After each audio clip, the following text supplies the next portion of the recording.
You get your podcasts on YouTube or on the CBC Listen app. Front Burner is brought to you by CBC News and CBC Podcasts. Thank you so much for listening.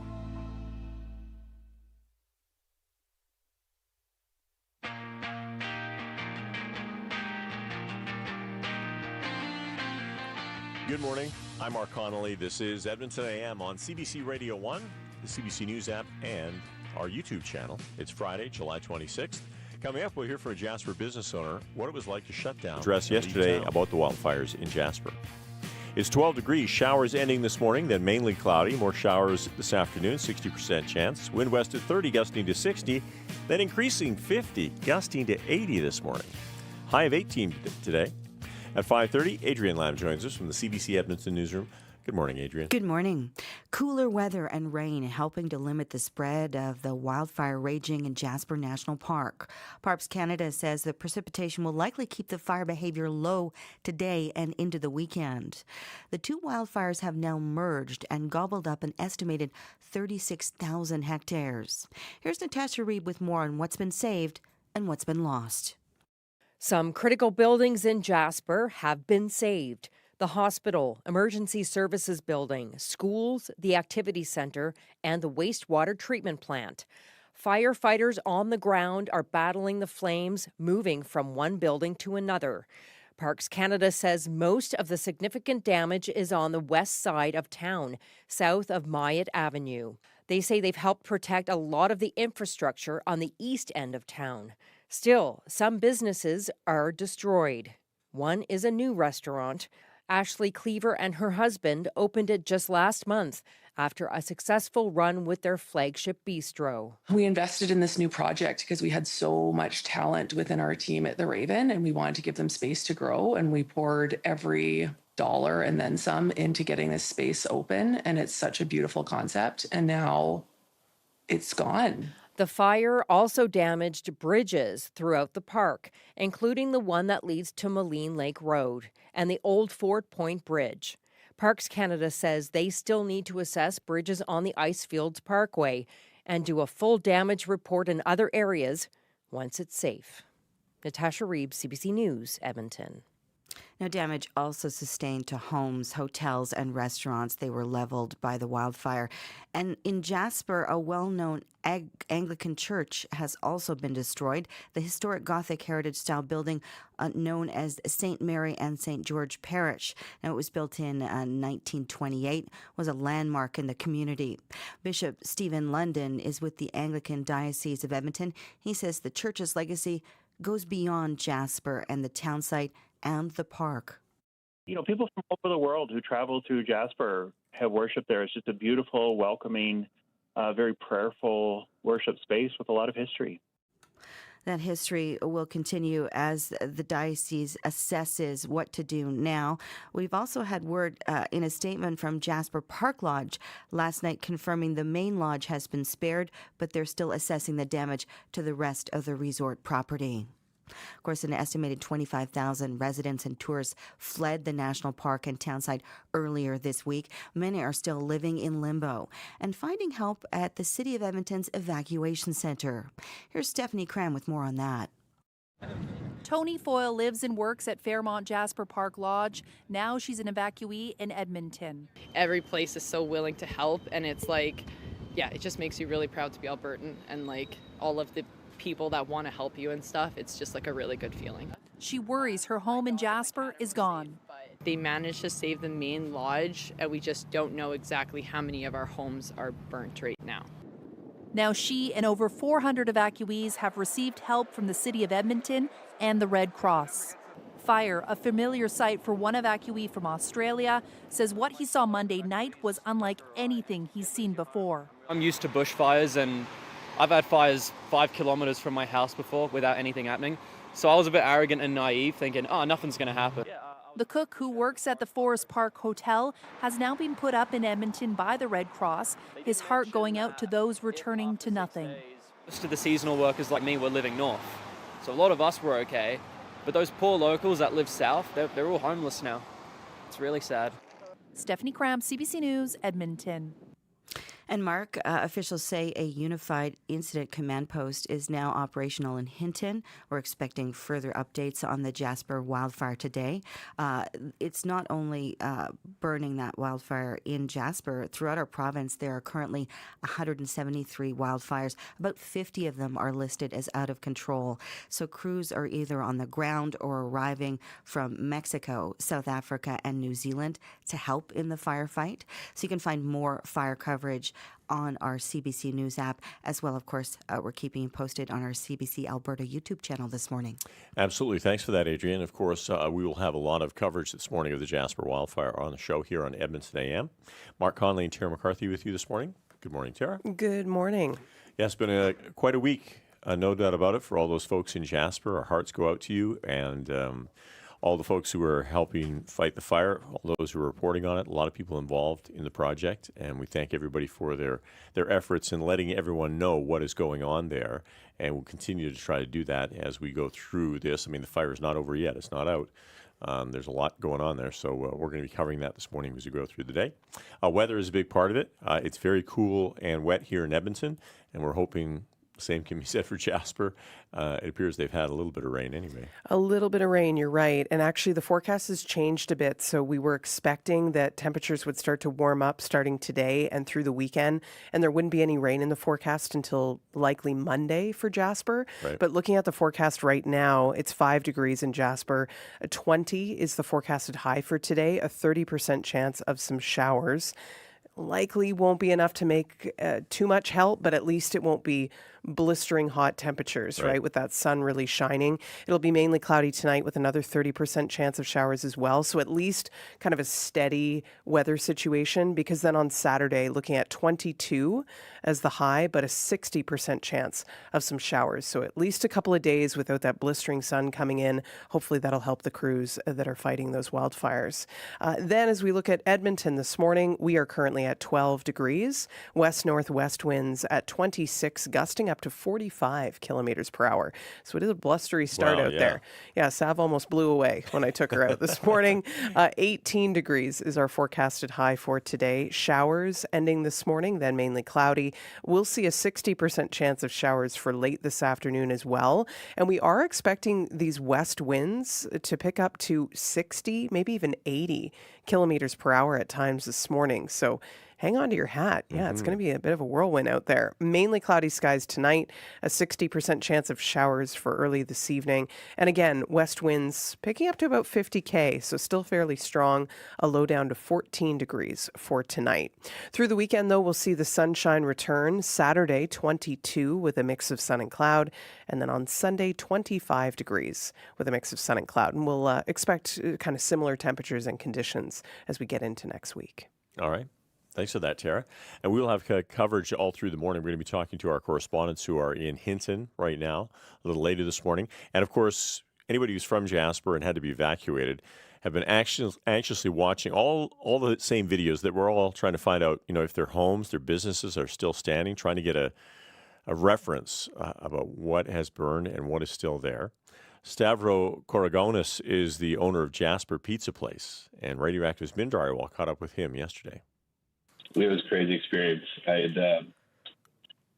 the day started normally. I had finished some work. My wife and I had taken a trip to Hinton, as we do kind of once a month, to kind of get groceries and things. Mm-hmm. And as we came back, a fire had started in the east side of town, and it was pretty wild. Like, the crews right away let us go through to Jasper, but I think it was kind of like last minute. We just got back into town, and we could, with the windows up, we could feel the heat of the flames right inside the car. Like, I've never experienced anything like that. The flames are so high, and like the inside of the car instantly got hot. So when was that? Town, Sorry. That was on Monday. Yeah, that was on Monday. Oh, okay. That was on Monday. And then we got to town, and it was just like this ominous cloud. You couldn't see the sky. There was ash falling down. The lineups at the gas stations were already pretty crazy. Yeah.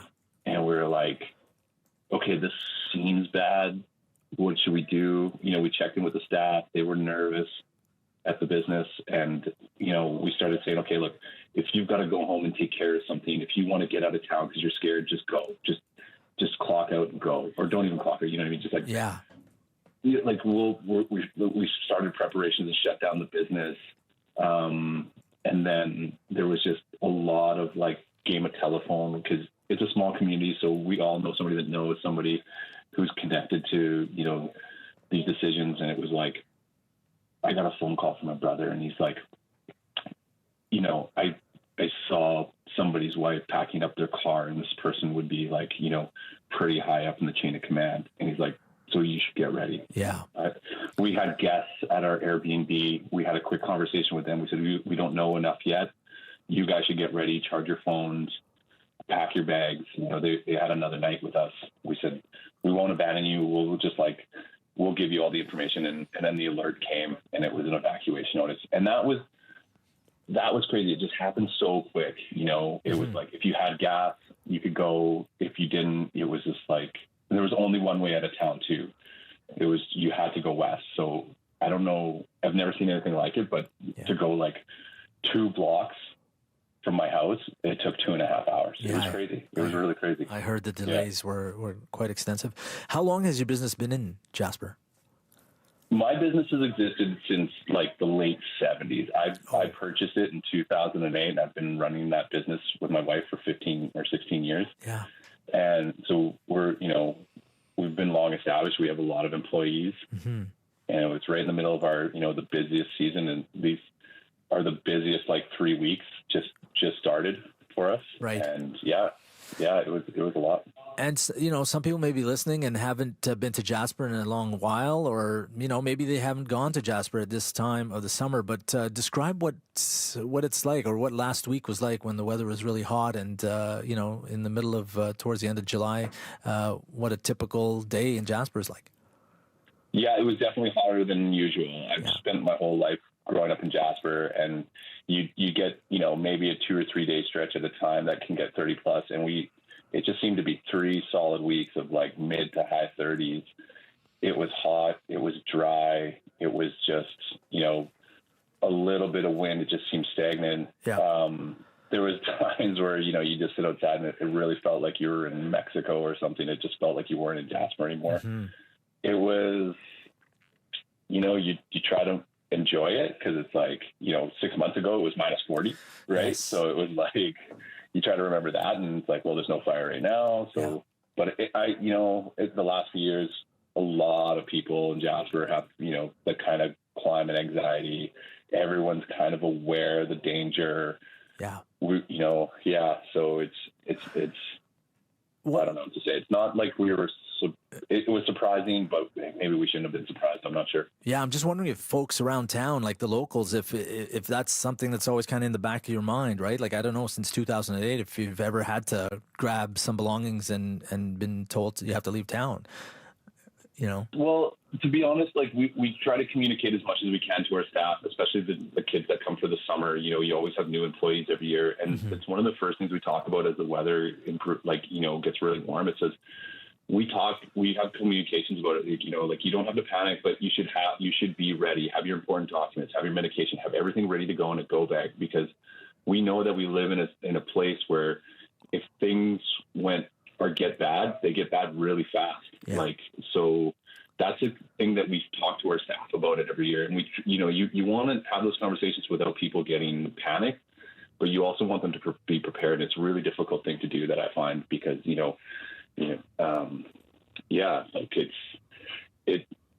we always believed, the fear with a lot of locals, talking to them, would be, if the fire came from the west side of town. So if it was coming from, the highway heading west. Yeah. And that's typically the way the wind blows. It comes down from the one valley and sweeps through. And so we in Jasper, residents know about the pine beetle, effect that it had in the last 10 years.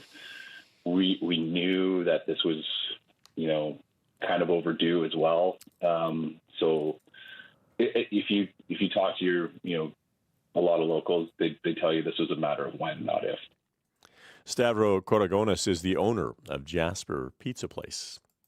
Mavis Staples turned 85 earlier this month. The soul music icon and civil rights activist is the subject of a new children's book called Bridges Instead of Walls, the story of Mavis Staples. And she just shared a new single inspired by her collaboration with Prince in the 1980s. This is Mavis Staples with Worthy.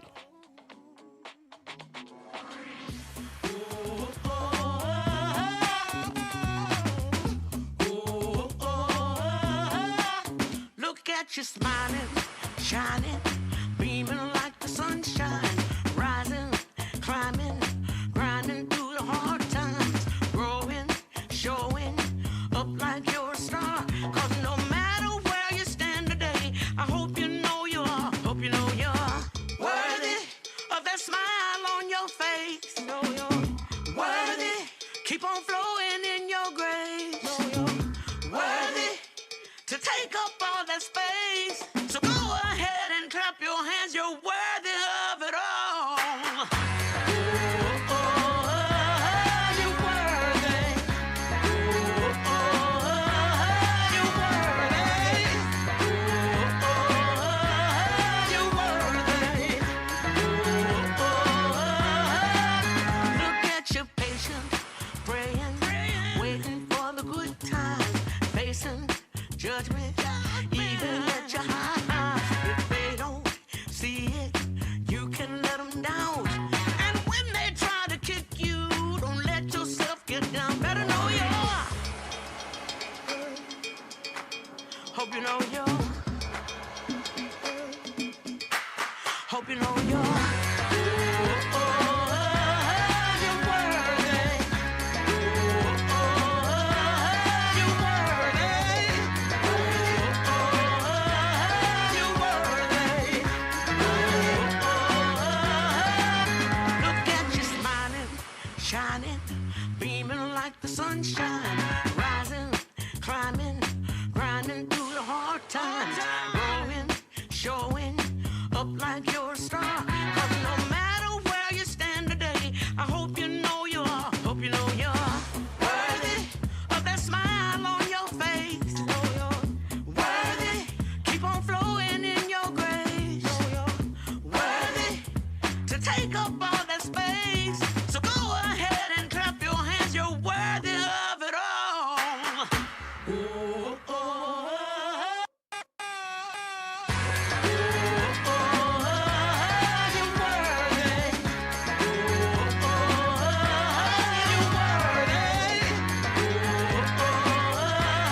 You're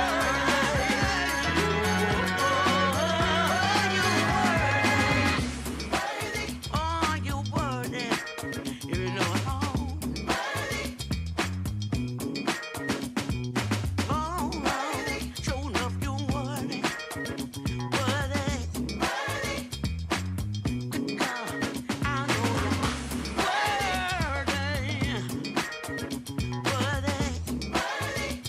Some more. Worthy.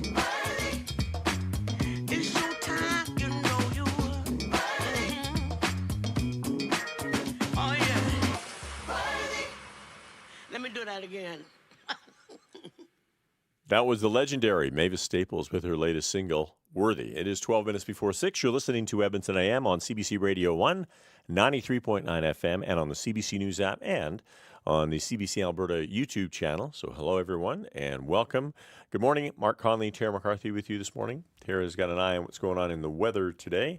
It is wet and cool, I guess you'd say, in Edmonton. Yes, it is. And actually, one thing to note, the heat warning has been lifted, which we knew from about a day or so ago. but also the air quality advisory has been lifted. Oh, that's nice to hear. Yeah, taking a look at the air quality health index this morning, it's at a 2, which is low risk. So I think a lot of that rain that we did see yesterday has helped clear out a lot of that widespread smoke in the area. So hopefully everyone can breathe a bit easier today. Now, we will have some fairly significant west winds throughout the day today. So that may bring a little smoke in. It's hard to tell. Of course, these fires can be slightly unpredictable in how much smoke will come into the area. But today we are starting out at 12 degrees, west-northwest winds, currently gusting up to 45 kilometers per hour. So you'll feel them. You'll notice them as you head out the door this morning. Showers ending a bit later this morning, then mainly cloudy. A 60% chance of showers for late this afternoon. And those west winds could pick up to 60, even 80 kilometers per hour during these morning hours. So keep that in mind. High of 18 degrees, then down to 14 tonight.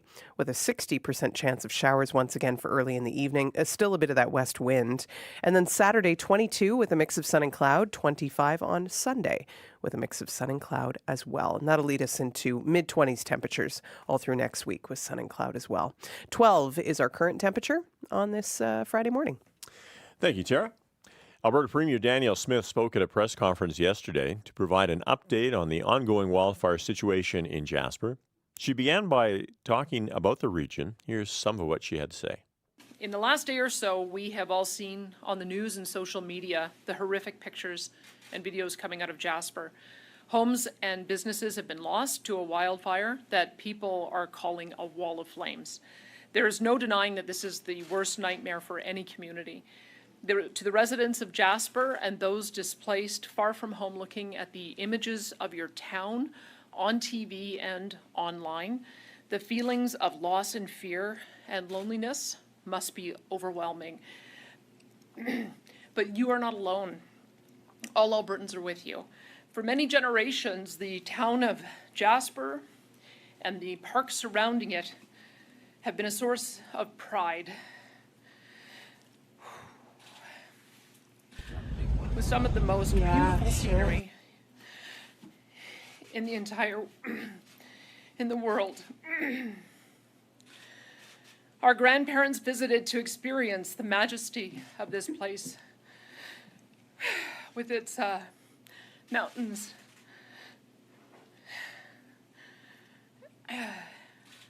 and lakes and meadows.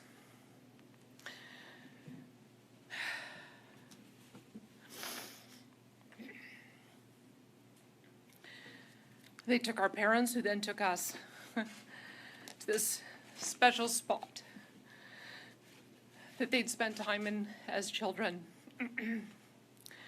And now we take our own kids and our own loved ones and visitors from around the world to feel that same feeling that you get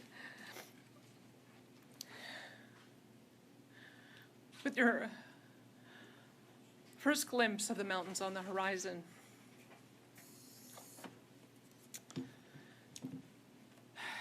A feeling that even though you've just left home, you're coming home.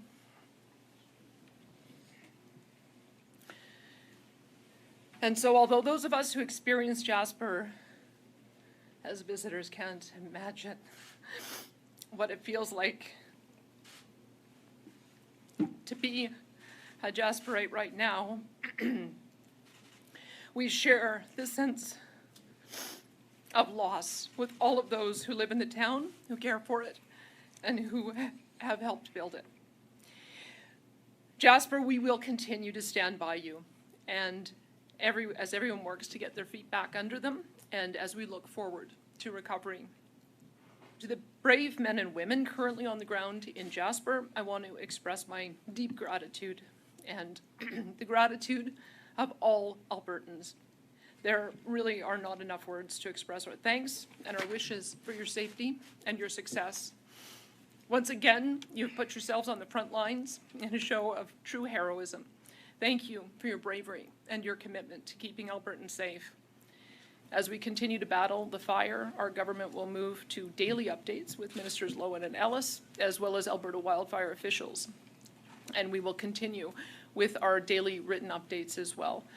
To the residents, families, and business owners who call Jasper home, we will recover from this. To the men and women on the front line and at all operational levels, thank you for your courage and commitment. And to those in Alberta and around the world who have experienced the magic of Jasper. The magic is not lost, and it never will be. Alberta's government will provide the support needed to families and community to recover and to rebuild stronger than ever so that future generations can continue to experience this one-of-a-kind community and to feel the magic of being able to come home.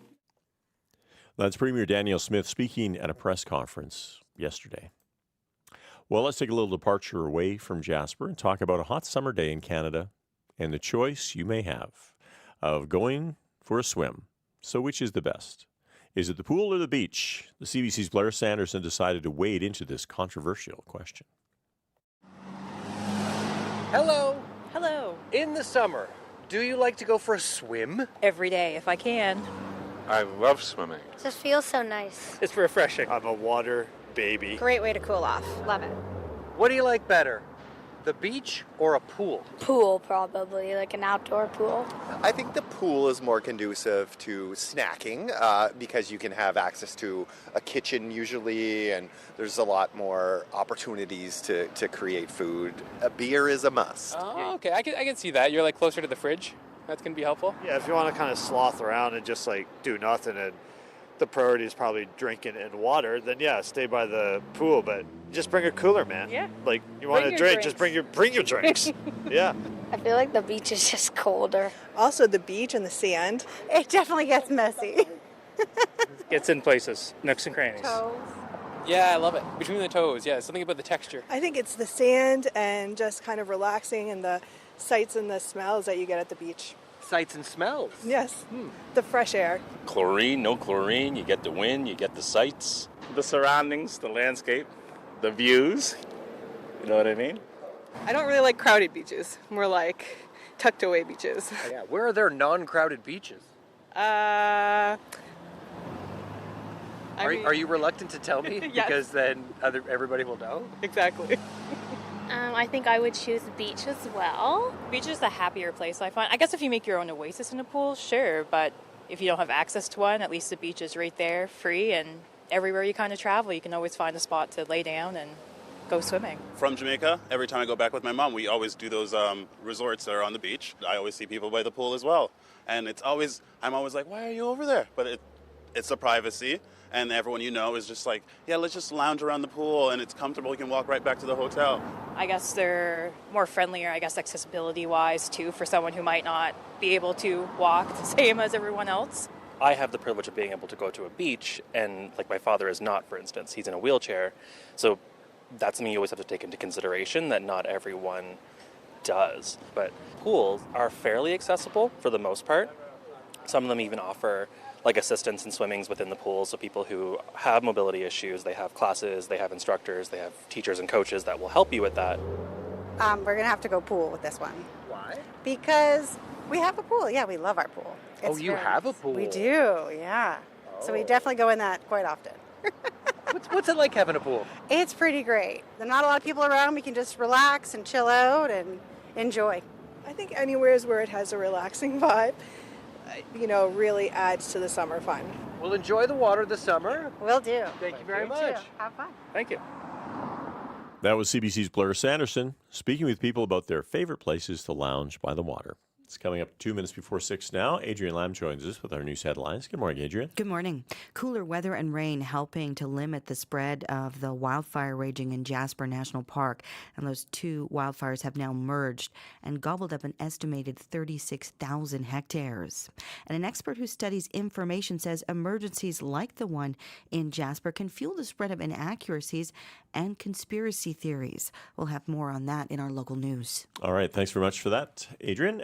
Let's turn to Tara for a look at our weather. Yeah, weather is looking wet today, also windy, as we already have west-northwest winds gusting up to 45 kilometers per hour. 12 degrees is our current temperature as you step out the door this morning. We're only going to rise by about 6 degrees to 18. That's our forecasted high today. Showers ending this morning, then mainly cloudy. A 60% chance of showers for late this afternoon. And those west winds could pick up to 60, even 80 kilometer per hour gusts at times this morning. Mainly cloudy skies tonight, a 60% chance of showers for early this evening, a little bit more of that wind from the west, and a low down to 14 degrees for tonight. Through the weekend, though, we'll see those temperatures rise again. Now, not back into heat warning area, though. That's good. 22 degrees Saturday with a mix of sun and cloud, and then 25 on Sunday with a mix of sun and cloud as well. Looks nice into the evenings. Clear skies, and 13 will be the low both days over the weekend. And then next week, we're going to be in the mid-20s, so that puts us kind of back on target for where we normally are at around this time of the year. So anywhere from 22 to 26 degrees. All right. Now, you may have heard that the Olympic Games are beginning today. What? Yes. No way. Yeah. Opening ceremony's coming up a little later this morning. So that means that throughout our show, every hour, we're going to have an Olympic Games report. So you can look forward to seeing that coming up at 25 minutes after the hour. Right now, we've got World Report at 6 o'clock.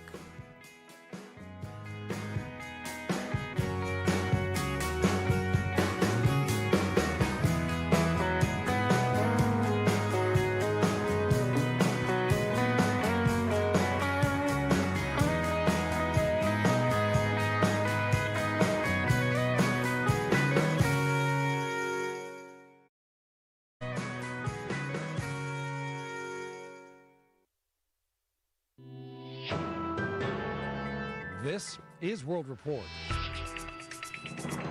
Good morning, I'm John Northcott. France's national rail system is facing major delays. Officials say it's the result of a coordinated attack, one that's delaying hundreds of thousands of passengers. This just hours before opening ceremony of the Olympics are set to begin. The CBC's Sarah Levitt is in Paris with the latest. At Gare Montparnasse train station in Paris, passengers wait on platforms, screens, warning of major delays. Authorities say 3 high-speed train routes in Paris were vandalized overnight, targeted by arsonists. On one other route, the attack was thwarted by police. Affected are routes coming in from other cities. Bordeaux, Lille, and Strasbourg. We're also learning this impacts the Eurostar between London and Paris. 800,000 passengers have already been affected. Jean-Pierre Farando is the chief executive of SNCF Railways. There's an inquiry running at the moment, so the police force are looking after, of course, the people who have committed this assault against the French network, so it's ongoing. So far, nobody has claimed responsibility for the damage, but authorities do say it was coordinated and considered criminal. It's worrying, says one passenger at Gare Montparnasse, especially given the Olympics. Today, the opening ceremony, a massive operation which involves athletes on boats taking a 6-kilometer route along the Seine. Security has been top of mind. On the ground now, 45,000 police officers and 18,000 soldiers with extensive security perimeters in place. Sarah Levitt, CBC News, Paris. The Secretary General of the Canadian Olympic Committee says he fully supports the decision to suspend women's soccer coach Bev Priestman. Here's David Shoemaker speaking to reporters this morning.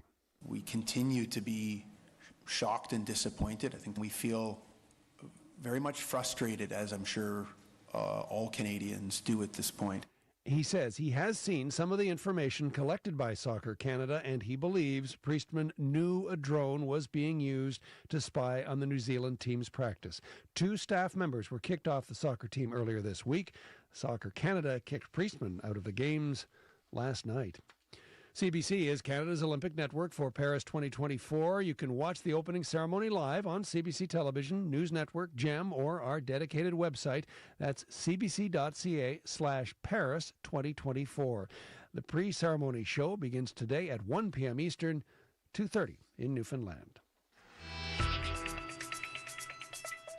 Residents of Jasper, Alberta, they're hoping cooler weather and rainfall will help fire crews today. As much as 15 millimeters of rain has fallen since midnight last night, and there is more forecast for today. But 2 fires in the park have merged into a big one, and most people have no idea if they are able to and what they may return to. The CBC's Renali Unshin has more.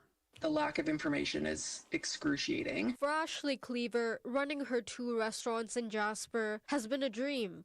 But now she waits to find out if they're still standing and if she'll have a home to return to. Parks Canada says the west side of town has suffered the most damage. Which would mean that both of the restaurants are gone. My home is in the far west corner of town, so I don't know. I don't know if my home's still there. The Alberta government says 30 to 50% of the town's structures may have burned, but critical infrastructure, including the hospital and schools, were saved. Emergency Preparedness Minister Hardit Sajan and his provincial counterpart, Minister Mike Ellis, were questioned about the timeline of support. Protecting life was the priority. It doesn't matter what the preparation is. When you're talking a 100-meter firewall. Parks Canada says recent cooler temperatures have helped keep fire activity low, but for the 5,000 residents who are out of their homes, the wait is excruciating. Evacuees like Mark LeBlanc have been trying to piece together from video and pictures emerging from the town what remains standing. When we saw the video of our Connaught Drive store still standing, which is remarkable and I think is testament to the hard work that went on to try and save parts of the town. Renali Unshin, CBC News, Edmonton. Meanwhile, British Columbia's Wildfire Service says a fire burning near the town of Golden has destroyed as many as 6 homes. Stuart Eldridge was trying to rescue some horses on Wednesday night when the flames jumped the highway. We literally watched the entire mountainside just lit on fire. The entire mountainside was up Fire literally jumped into the field that we were standing in trying to flee the horses out. There's about 7 rescue vehicles, firefighters. Once the fire jumped the highway, they jumped in their vehicles and took off. And they were screaming at us. They're like, evacuate now, evacuate now. Officials are still assessing the total damage. There are more than 400 fires burning across BC. Canada, along with Australia and New Zealand, is renewing calls for an immediate ceasefire in Gaza this morning. In a joint statement, the leaders of the 3 countries, including Prime Minister Justin Trudeau, condemn Hamas and demand a release of all hostages. And they're urging Israel to, quote, listen to the concerns of the international community. They write that, quote, Palestinian civilians cannot be made to pay the price for defeating Hamas, and that they stand behind the UN-backed ceasefire deal outlined by U.S. President Joe Biden, working towards a 2-state solution. The 3 countries issued a similar statement last February. U.S. Vice President Kamala Harris is among world leaders, urging Israeli Prime Minister Benjamin Netanyahu to reach a ceasefire deal. The presumptive Democratic presidential nominee met with Netanyahu yesterday. Harris echoed U.S. President Joe Biden, backing Israel's right to defend itself, but was critical of its approach.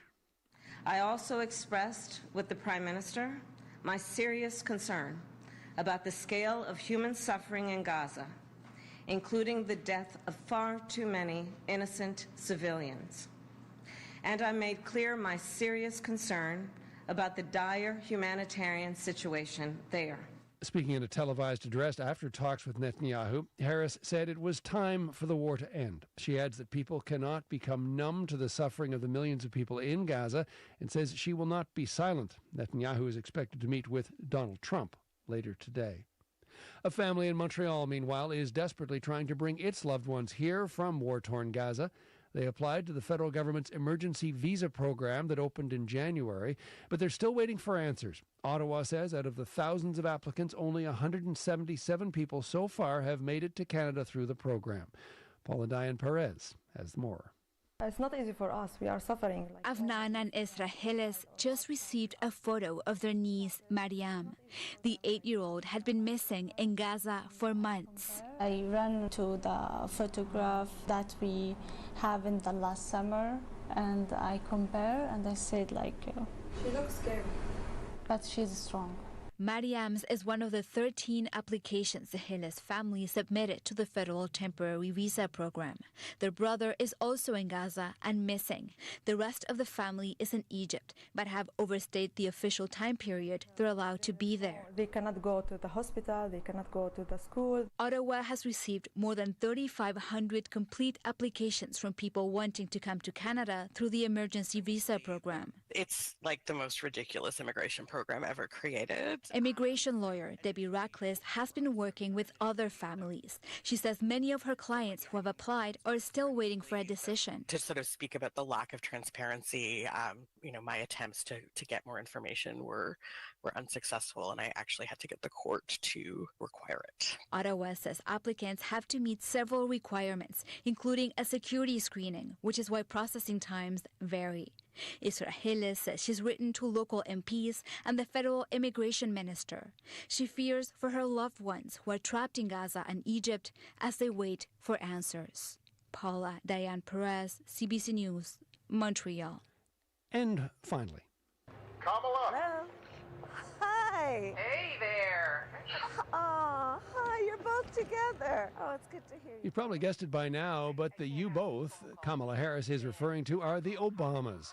Barack Obama and Michelle Obama are officially endorsing Harris as the Democratic presidential nominee this morning, ending days of speculation. And Harris wasted no time. She posted the video of the call to social media.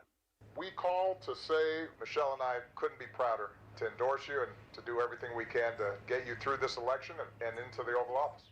Harris is expected to officially clinch the Democratic nomination next month. The Obamas join other senior Democrats, including Nancy Pelosi, Chuck Schumer, Hakeem Jeffries, in endorsing Harris. Well, that is the latest national and international news from World Report. Remember, if you're low on power and you're in, for example, the Jasper area or British Columbia, and you want extra data for your advice, check out cbc.ca/LITE. It's our text-only website that loads quicker and uses less.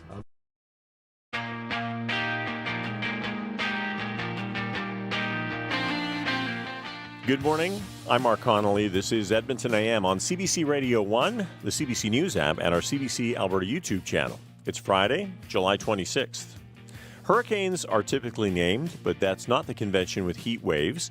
Some experts say it's time we start giving them names as well in order to communicate extreme heat risks more easily. We'll hear from a climate change expert next. With look at our current weather. Here's Tara McCarthy. Good morning. We're waking up to 13 degrees in Edmonton. Fairly windy out there as well. West winds up to 38 kilometers per hour right now. And those winds could pick up to 60, even 80 kilometer per hour gusts at times this morning. We'll also see showers end a little bit later this morning, mainly cloudy after that. A 60% chance of showers for late this afternoon. And we're looking at a high of 18 degrees for today. Thank you, Tara. Adrienne Lamb has our news headlines. Good morning, Adrienne. Good morning.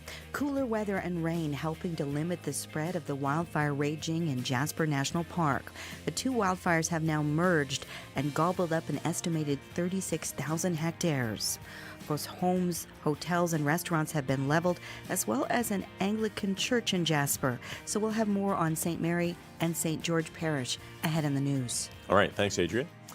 And Tara will have an eye on traffic as well. Yeah, taking a look around the city right now, it's pretty quiet, very light volume as we get the morning started. So even if you're working through some of those construction zones within the city, not seeing any delays. Also looking good coming in from the West End, Stony Plain, Spruce Grove, and Atchison areas, whether you're taking the Yellowhead or Highway 16A. And one thing you will notice as well, driving around, walking around, cycling around, however you get around today, is that our air quality is looking quite a bit better. Our air quality health index is currently at a 2, which is low risk as a lot of the smoke has left the skies. That's good to hear because it's been bad for a few days for sure. It is 12 minutes after 6. Well, as heat waves are becoming more severe, and let's face it, we just went through an extended one here in Edmonton, some experts believe we should start naming them, just like hurricanes. The idea is to better communicate just how dangerous extreme heat can be and to trigger more actions to protect vulnerable communities. Joining me now with more is Caroline Metz. She's the Managing Director of Climate Resilience and Health at the Intact Centre on Climate Adaptation, which is based at the University of Waterloo. Good morning, Caroline. Good morning, Mark. So connect the dots for us. How might naming heat waves actually help people better understand the risks of extreme heat? Yeah, so naming heat waves actually raises awareness or can raise awareness about that heat event and really make it more tangible. So it gives us as a public as well as the media an easier way to talk about the event that's going to happen. And we can think about, Hurricane Fiona or Sandy or Katrina.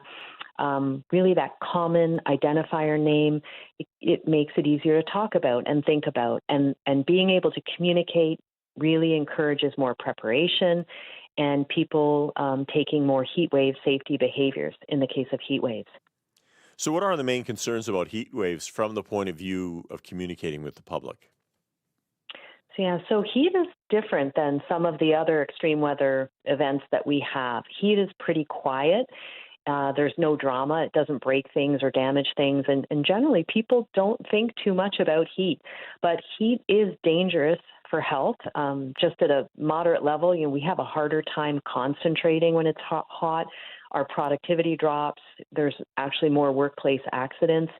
And if you're in a hot environment for a prolonged period of time, there can be heat exhaustion, heat stroke. And we do see more illnesses and deaths from heat than any other weather hazard, actually all weather hazards combined. And people don't know this. So making more groups aware, there's groups that are more at risk, seniors, people with pre-existing health conditions, those who are living alone. And if you're in housing that's not well adapted to heat, you're more at risk. So being able to name that heat wave means people can take it more seriously, and that can help us save lives and reduce illness. Yeah, and I think at places where we haven't had a lot of prolonged heat waves, like here in Edmonton, we just went through 8 days of plus 30, which is really unusual. Very unusual for Edmonton, but it's the second time in, say, I think 4 years. I think it happened in 2021. So it is getting it's happening more often. So I think people can appreciate it a bit more than they have in the past, for sure. Yeah, true. Like heat waves are happening more often. They're more intense. We have higher temperatures, and they're happening in places that haven't had them before. And that's really important because people aren't ready, and they're not even thinking about that this could be dangerous. You know, you don't want to go out in the middle of the day if you don't have to. Right. You want to change your schedule. Lots of things you need to think about. So this has already started because some cities like Sevilla and Athens are already naming heat waves. So do you think this has made a tangible difference? Yeah, it has. So there's an agency in the U.S., the Arshrock Resilience Center, that did a pilot study of that very first heat wave in Spain. They named it Zoe, and they looked at the results. They surveyed people afterwards to see how they reacted and what they did as a result of knowing that name and the messaging campaign. And people did report that they engaged in more heat wave safety behaviors. They altered their schedules, they wore different clothing, maybe they talked with neighbors or friends. So that was positive. And they also thought about that naming very favorably, and the fact that their government took a step to keep people safe from heat through that naming, that was favorably viewed as well. So, we've had, I think, 4 heat waves named in Spain. Greece has named a few, also categorized the heat waves. California is looking at categorizing, as well as UK and Australia. So I think globally there's been some really positive momentum and encouraging pilot study results for naming and categorizing. All right, we've gone through quite a week here in Alberta, and much of our program here in Edmonton has been focused on Jasper, where two huge wildfires have now come together. The town has been under threat all week. Parts of the town now have burned. And wildfires, of course, have been very dangerous. I think we have 170 or so in Alberta right now. Do you think wildfires should be named? As that's being proposed with heat waves. So what about wildfires? They called it the Beast, the one that went through Fort McMurray. That was something that came afterwards. But would that help with wildfires as well, do you think? It's a very good question, and my heart goes out to everybody who's been affected. I think with wildfire, definitely there's a need for people to be informed and aware and to take action. But whereas with hurricanes and heat waves, the events are more localized, there's kind of a time boundary to them. With wildfires, at least in Canada, what we're seeing is we're having these seasons. We have a wildfire season with hundreds of wildfires potentially at the same time. Some of them merge into others, and they can burn sometimes for months. So I think, this is my personal view, is that naming them may be a bit more challenging just because of the nature of the way that wildfire season is in Canada. All right, let's come back to heat waves then. In your view, what actions should governments and communities take to better prepare? Well, certainly educating the public to an even greater degree on the actions that folks can take before a heat wave arrives is really helpful. And our center has these one-page heat protection infographics for homeowners and for tenants in apartments and condos, things that you can do to prepare. And then local governments themselves can engage in developing heat maps. So that would show the hottest neighborhoods in a city where there are more vulnerable people, so they can direct funding to those neighborhoods that need it most. Cities can develop heat action plans with all of the initiatives in the event of a heat wave, how to keep people safe through check-in programs or opening cooling centers.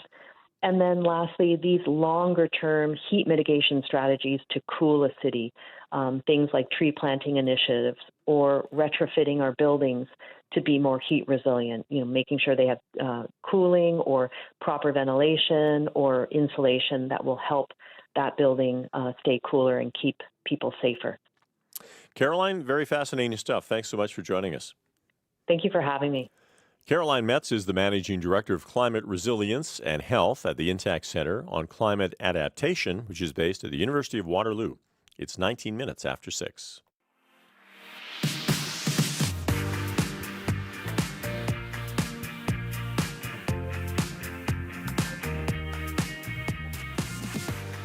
You're listening to Edmonton AM on CBC Radio 1, 93.9 FM, on the CBC News app, and on the CBC Alberta YouTube channel.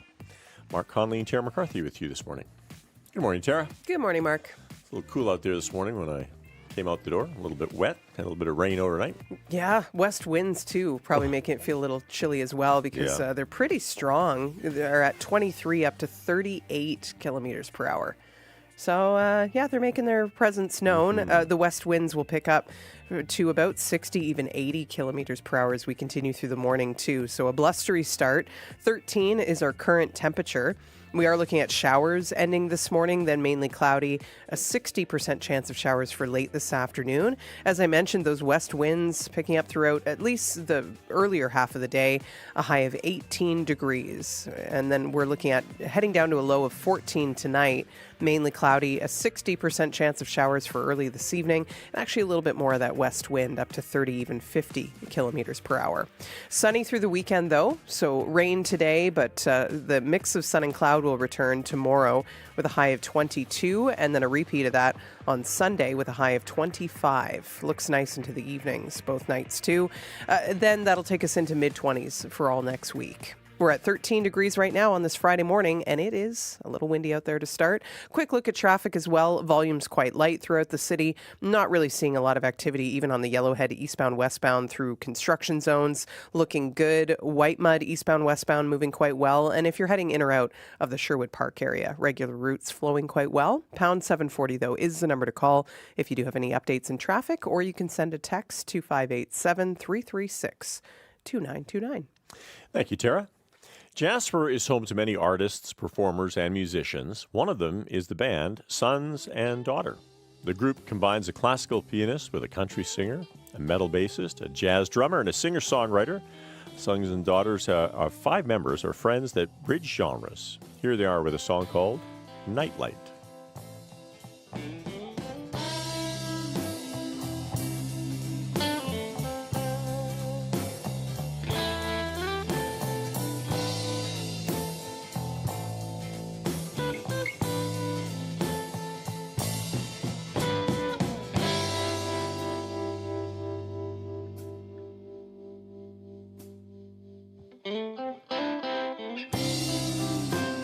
Tall blonde hair, light blue eyes. When I think of you, baby, it keeps me up at night. When you walk in the room, no one bad tonight. Can't get you off my mind. I want you on my mind.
That's Sons and Daughter, a band from Jasper, with their song titled Nightlight. A reminder that we will be having Olympic coverage all through the week here on CBC Radio, and our Olympic Games report is up next.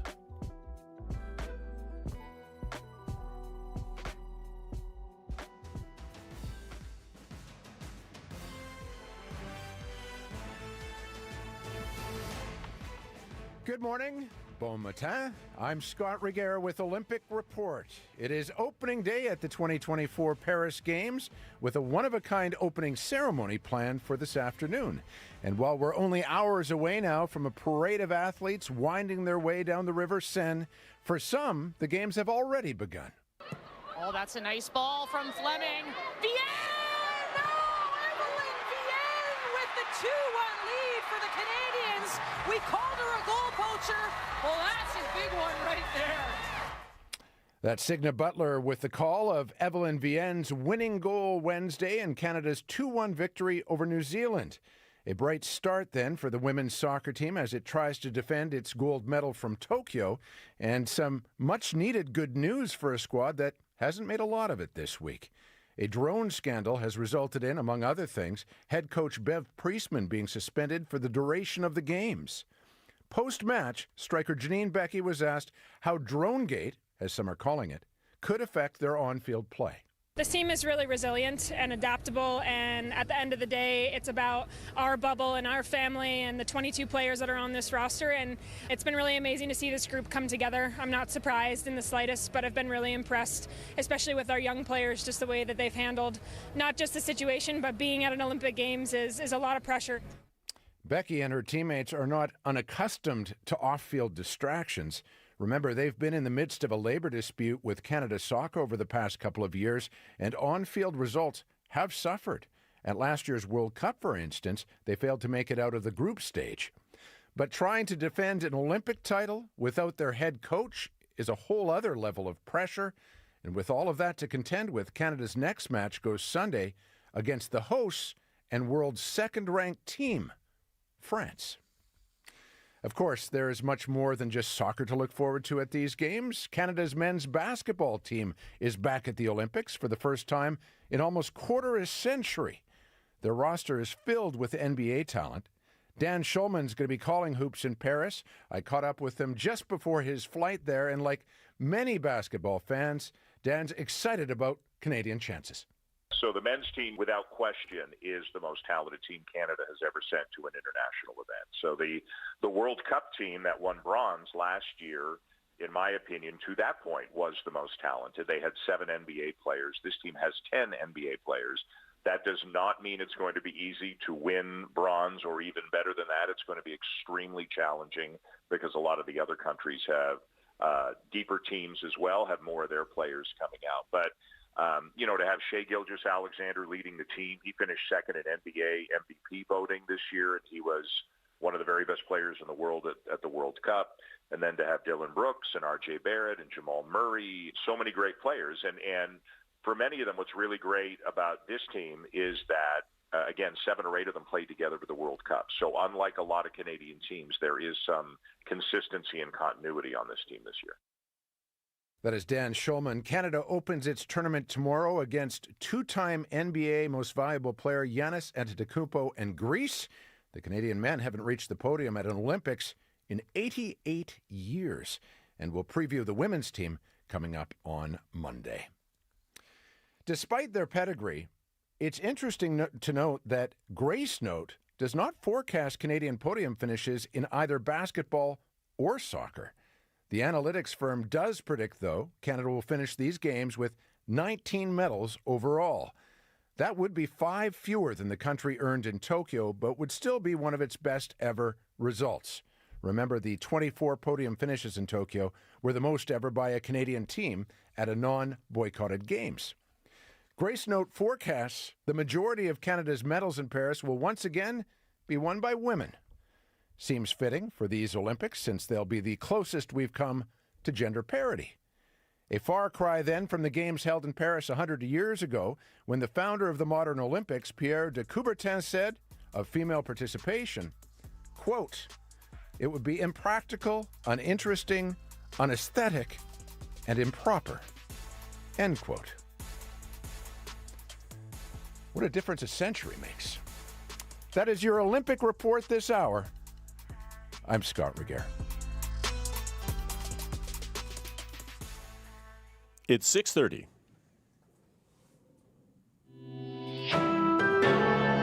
Adrian Lamb has CBC Edmonton News.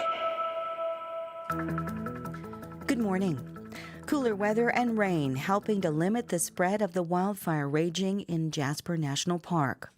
Parks Canada says the precipitation is likely to keep the fire behavior low today and into the weekend.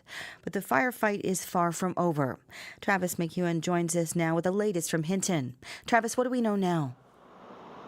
Well, I'm on Highway 16 in Hinton. It's about an hour drive from Jasper, and the sun's come up. And smoke is actually pretty minimal here, and the health risk is actually listed at low.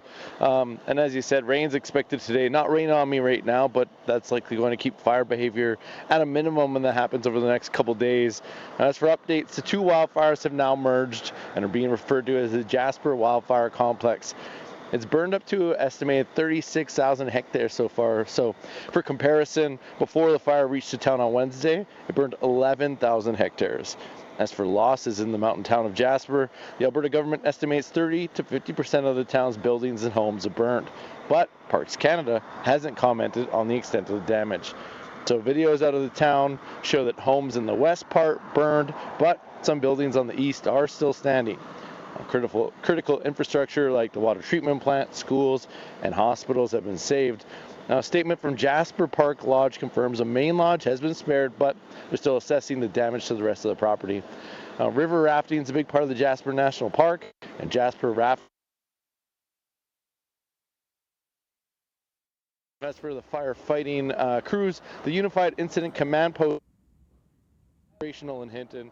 And Parks Canada has led this fire battle, so this is organizing them with Alberta Wildfire, other federal resources, and fire departments that have come from all over Alberta to help. And we're expecting more updates today, and for evacuees, they're going to be eager to hear two things. That was our Travis McEwen reporting from Hinton. And of course, the evacuees looking to hear all details about what is left standing and what is not as a result of that wildfire, of course, and what will happen now in terms of getting back in to the community. Now, wildfire scientists, meantime, say the conditions in Jasper National Park allowed this week's destructive blaze to quickly turn into an unstoppable monster. Janet French has the details. It's like a freight train. It sounds like a tornado. Thompson Rivers University professor Mike Flanagan says the fire that reached the Jasper town site on Wednesday was so huge, so intense, it created its own thunderstorm. On Monday evening, 25,000 people hastily evacuated the park. A fire had started 8 kilometers to the south of town. Less than 48 hours later, flames had reached buildings. Businesses and homes became engulfed. Flanagan says the wind drove a towering wall of flames northward, spewing embers and pine cones ahead of it, which rained onto buildings. Once a wildfire is that large, nothing can stop it, says Daniel Parakis, a Canadian Forest Service researcher. Unfortunately, like being at war, you can never get enough resources when you need them. Parakis says weeks of hot, dry weather, wind channeling the blaze down a valley to the town, and dead wood left from years of mountain pine beetle infestation created conditions for an unstoppable firestorm. Janet French, CBC News, Edmonton. As we've heard, Parks Canada is still assessing the damage, but we do know homes, hotels, and restaurants were leveled in Jasper, including the Jasper Anglican Church, the St. Mary and St. George, destroyed by fire. Bishop Stephen London is the Anglican Diocese Bishop here in Edmonton. He says it was hard to watch the images coming in.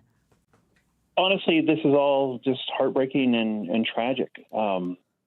We were following our parishioners having to be evacuated along with the rest of the community several days ago, and just following with them as best we could, and then watching last night as the fire went into the town. It was just awful. The church was built in 1928 and was a landmark for many. Lots of photos and videos surfacing now on social media from the wildfire, and experts who study information say emergencies like the one in Jasper can fuel the spread of inaccuracies and even conspiracy theories. Tim Caulfield is the Canada Research Chair in Health and Law Policy at the University of Alberta. He says people should make sure they're aware of the risks of misinformation and double-check the source of any updates during a crisis. These are times when misinformation spreads, and then once it takes hold, it can be difficult to counter it, right? It becomes part of a narrative. And the other thing that happens is we also know this, that misinformation mongers will exploit this opportunity to put out content that supports a particular, agenda. Caulfield says it's frustrating to wait for details like the extent of the fire damage in Jasper, but it's critical to verify the information first. And when it comes to information, Mark, officials say that they'll have updates later today from the incident command post operating in Hinton as well as here in Edmonton. And the wildfire in Jasper, not the only one burning in our province this morning. There are 173 in Alberta. About 50 of those are listed as out of control. Crews coming in now either on the ground or arriving from Mexico, South Africa, New Zealand, and other parts of Canada to help. So you can find the latest in fire coverage at CBC News app and, of course, here on our Alberta YouTube channel. Absolutely. Thanks for that, Adrian. You're welcome. Appreciate that update. Let's turn to Tara, see what's going on this morning in traffic. How's it looking out there? Looking pretty good. Yeah, we're off to a good start. Friday, so often we see things start out a little quiet. We'll see what things shift and change into in the next. Everybody's sliding into the weekend. Yeah. Hopefully not sliding. Road conditions aren't slippery or anything. Just walking into the weekend. Yeah, just wandering into the weekend. Yeah, taking a nice light jaunt into the weekend. Things are looking good right around the city on the Henday. No troubles to mention if you're coming in or out of Fort Saskatchewan this morning. Looks like Highway 15 moving well. Traffic on Highway 21 also flowing really well so far. Even through construction zones, we're not seeing too many delays or any delays, I should say more specifically. Pound 740 is the number to reach out to us at if you want to reach our traffic line with any updates, or you can send a text to 587-336-2929. Let us take a look now at our forecast. So we are expecting rain throughout the day today. Already a little bit that we've seen this morning. Those showers will end a little bit later this morning, mainly cloudy, a 60% chance of showers for late this afternoon.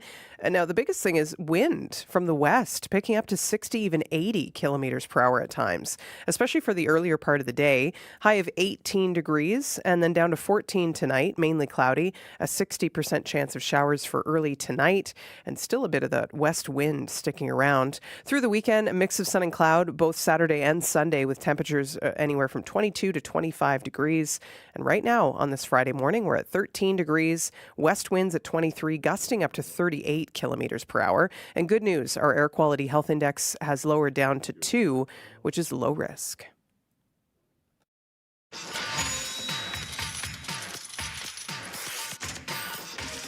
Neil Kumar is here with the Business Report. Good morning, Neil.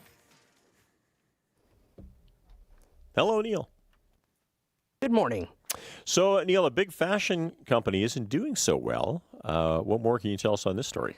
That's right. Lululemon stock has dropped to its lowest level since May of 2020. There are now concerns about the company's earnings in a slow retail environment as shares fell 9.1%. Analysts are pointing out Lululemon's decision to pause sales of its recently released Breeze Through collection as management tried to deliver the experience of an improved product. The decision prompted JP Morgan to remove Lululemon from its list of top stock pick.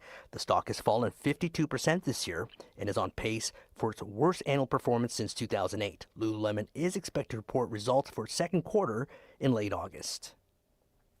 52%. That's a big one, Neil. All right. Absolutely. Thanks for that. Okay, thank you. That is Neil Kumar with our Business Report this morning. It is 21 minutes now before 7. K-Days is now on at the Expo Center, and every year there's a new foods competition that highlights the interesting items on the Midway. Yeah, and checking out the food vendors has become an annual affair for myself and our director, Kim Nekreko. Yes, you're experts at it. Yeah, we're a bit masochistic in that way. We like to see what's going on over at the Midway. So we skipped lunch the other day. and went over to the event.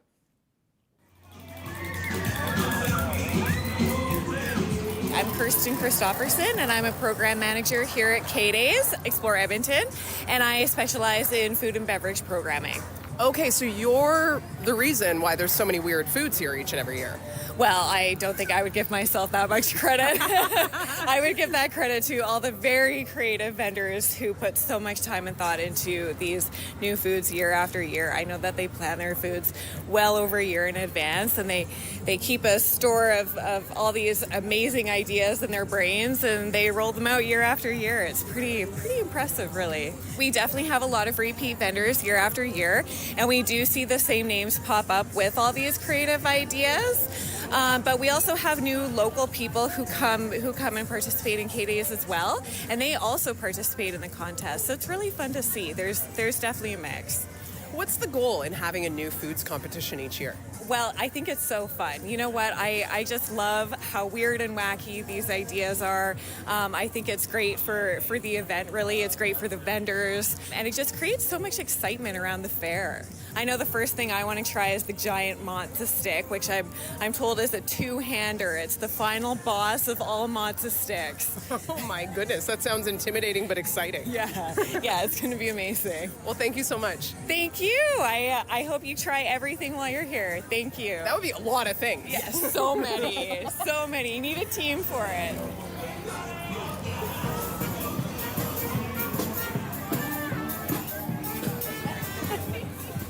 Hi, we would like an order of the tacky donuts, please. Yes, for sure. Okay. What are you looking at, Kim? I'm looking at the little donuts get plopped in their little bed of oil. It's the magic, Tara. It's the magic. My name is Axel, and these are mini factory mini donuts. And tell me about the donuts that you're making right now. Takis mini donuts. And so it combines Takis with donuts. What's the sauce in your hand? Oh, the sauce is like secret. This is a secret. Actually, I don't know what's its ingredients, so only my bosses know. Put it like a little bit on it, and after that, the Takis. Have you tried them? Oh, yeah. What do you think? Oh, I like it.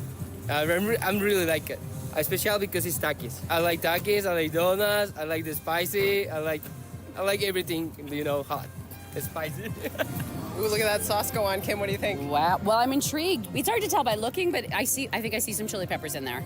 The seeds, yes. Someone. Whoa, Tacky City. Yes, it is. Look at that. Oh, and more sauce. Oh, yeah. Okay, it's all about the sauce. Oh, and more Takis. Oh, yeah. Oh, my goodness. Whoa.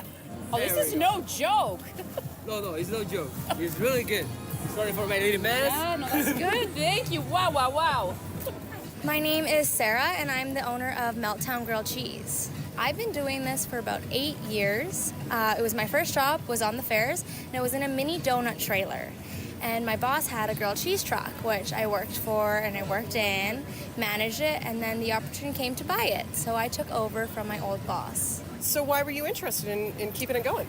Well, my theory was I was going to be here in the summer anyways, making minimum wage. So instead of making minimum, why don't I own it? And I was going to go back to school. Turns out owning a business is a lot harder than you think. So I'm taking a break from school right now and just focusing on the business. If you don't mind my asking, how old are you? I'm 21. And I've had this truck for 3 years now. So I bought it when I was 18 and I'm 21 now. So tell me though, do you love a grilled cheese? I do love a grilled cheese. Okay. Tell me about this feature one that you have this year that's in the new foods competition. In the new foods competition is our Long John Donut grilled cheese. In the past we did a glazed donut grilled cheese and it was super popular. So we said, let's try something new. Let's do the Long John Donut. And it comes with actually like a meat if you want it. Tell us about that addition to it. So it comes with pulled pork or bacon. Our pulled pork is homemade, so we make it daily in the food truck. The reason we put it with pulled pork or bacon is to balance out that sweet and savory. So which is your favorite, your go-to, pulled pork or bacon? The pulled pork for sure. What's been the reaction to it so far? You had it down in Calgary? Yes, we did have it down at Calgary Stampede and it did really well down there. Lots of, oh, that's crazy, that's unique, I don't know how that's gonna be. And then they come back and like, you know what? It does work.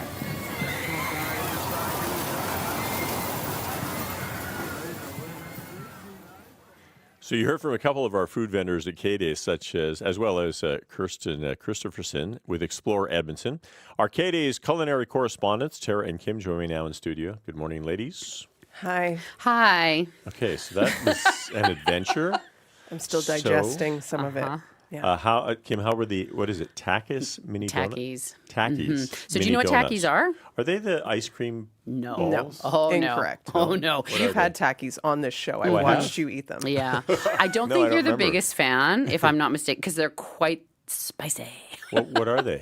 They're like, think of a taco chip rolled up into kind of a roll and then a lot of seasoning, spicy seasoning. Yes. These ones they were on the spicier end. And then they put them, it's like I think he put an entire bag, didn't he, Tara?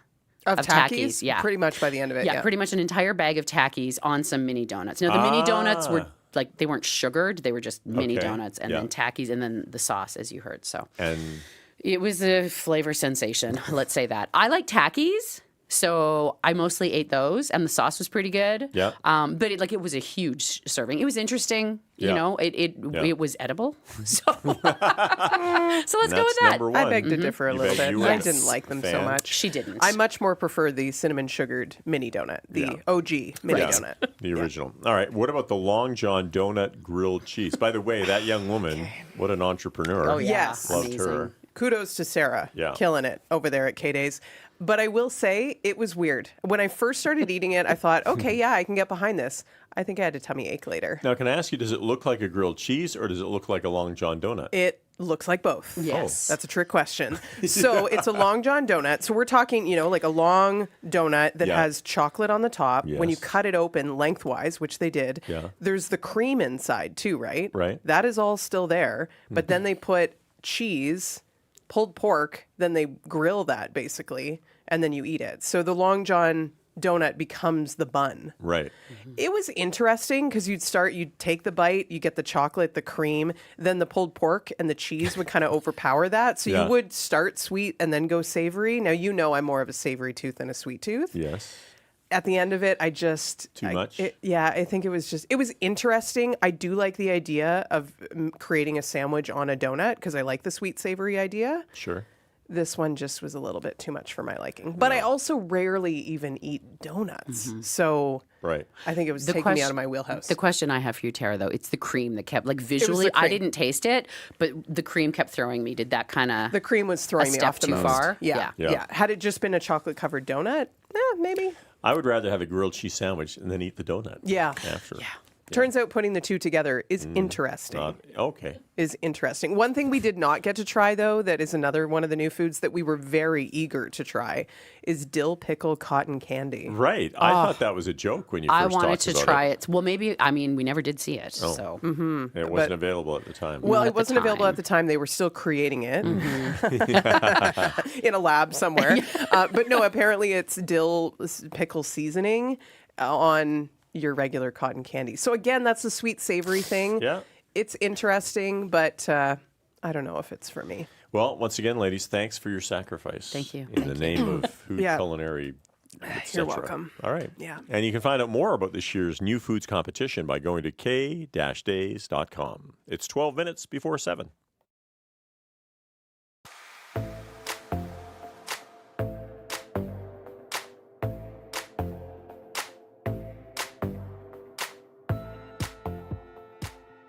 You're listening to Edmonton AM on CBC Radio 1, 93.9 FM, on the CBC News app, and on the CBC Alberta YouTube channel. Mark Conley and Tara McCarthy with you this morning. Tara, anything going on in traffic today? Things are looking good in traffic so far this morning. Not seeing any delays. Looking good. Collision and stall free from what I can tell. If you are traveling on Gateway Boulevard, no delays even around 34th Avenue, where sometimes we do see a bit of a buildup of traffic. It's looking good. Eastbound on the White Mud between 53rd Avenue and Terwilliger Drive, traffic is flowing quite well at this hour. Pound 740 is the number to call if you do have any updates in traffic, or send a text to 587-336-2929. Now, while this isn't related to traffic, with the weekend just around the corner, today's Friday, I did have a listener text in and wonder if there's a ban on entering Banff National Park because, of course, the fires in Jasper, just kind of wondering what's going on because Jasper National Park is, of course, closed to anyone. But looking at the Banff National Park website, which would have the latest information, there is a fire ban in effect, but the national park is not closed. So if you are making plans for the weekend, I would suggest checking ahead in a couple different ways. Maybe call ahead to any of the campgrounds, see what the restrictions are, see if they're still open, because it is quite smoky in a lot of areas in the province because of wildfires. And then I would also suggest going on to 511.alberta.ca to check out the latest when it comes to highway closures too, because there have been a number of those. So just thought I'd answer that with our traffic info. And the one thing I would say is that the Highway 93, which is the Icefields Parkway, that is closed from Saskatchewan River Crossing to Jasper. So you can't go, you can go north of Lake Louise to the Saskatchewan River Crossing, then you could head east of there if you wanted to Nordegg, etc., but you can't go through the ice fields there. Correct. Yeah. But with the smoke as well, it might be a good idea just to call ahead and see what the conditions are like before you make the trek, especially if you're leaving from Edmonton. You know, you got a 3-4 hour drive in front of you. Exactly. You may want to see what you might be meeting when you get there. So that's a little bit of extra information for you in your traffic. Let's start with the Air Quality Health Index, because it's at a 2 this morning in Edmonton, which is a huge improvement over the last couple of days. So that's low risk for us this morning. 13 degrees right now, west winds at 23, gusting up to 38 kilometers per hour. Showers ending this morning, then mainly cloudy. A 60% chance of showers for late this afternoon, and winds from the west picking up to 60, even 80 k at times this morning. A high of 18 degrees is what we're looking at for the day. Thank you, Tara. Disasters like the wildfire in Jasper can lead to short-term and long-term impacts on our mental health. A 2019 study out of the University of Alberta examined the psychological effects on Fort McMurray residents. It specifically looked at how young people in the community were impacted by the 2016 wildfires. Dr. Peter Silverstone is a professor of psychiatry with the University of Alberta, one of the authors of the study, and he joins us now. Good morning, Dr. Silverstone. Good morning, Mark. So why did you want to examine the psychological impacts of wildfires on youth? I had been examining youth and figuring out, or trying to figure out, really what led to a lot of the depression, anxiety, and other traumas that youth had. Did a big study in Red Deer and figured out how to actually try and minimize that and prevent that with school-based interventions. And then the fire happened, and we knew that there would be a lot of psychological issues following that. And with the tremendous collaboration of the schools in Fort McMurray, we decided to try and figure out what was going on short-term and long-term. And unfortunately, it's not a good news story. Well, that's not good to hear. So what were some of the key findings? Perhaps it doesn't surprise anybody that shortly after the fire, there was a lot of psychological impact on children and youth, adults as well, but we focused on children and youth. But what we found was that the rates of depression and anxiety, alcohol, drug use, and also post-traumatic stress disorder really increased quite dramatically and stayed high for some years. And I think that was the most surprising and concerning part, was that these tremendously negative experiences that the kids had lasted for many years and impacted them and the kids around them too. So it is something to be very aware of, that when traumas hit a community, it has a ripple effect. And we explored the reasons behind that as well. And I can go into those if you want. Sure. Tell us more.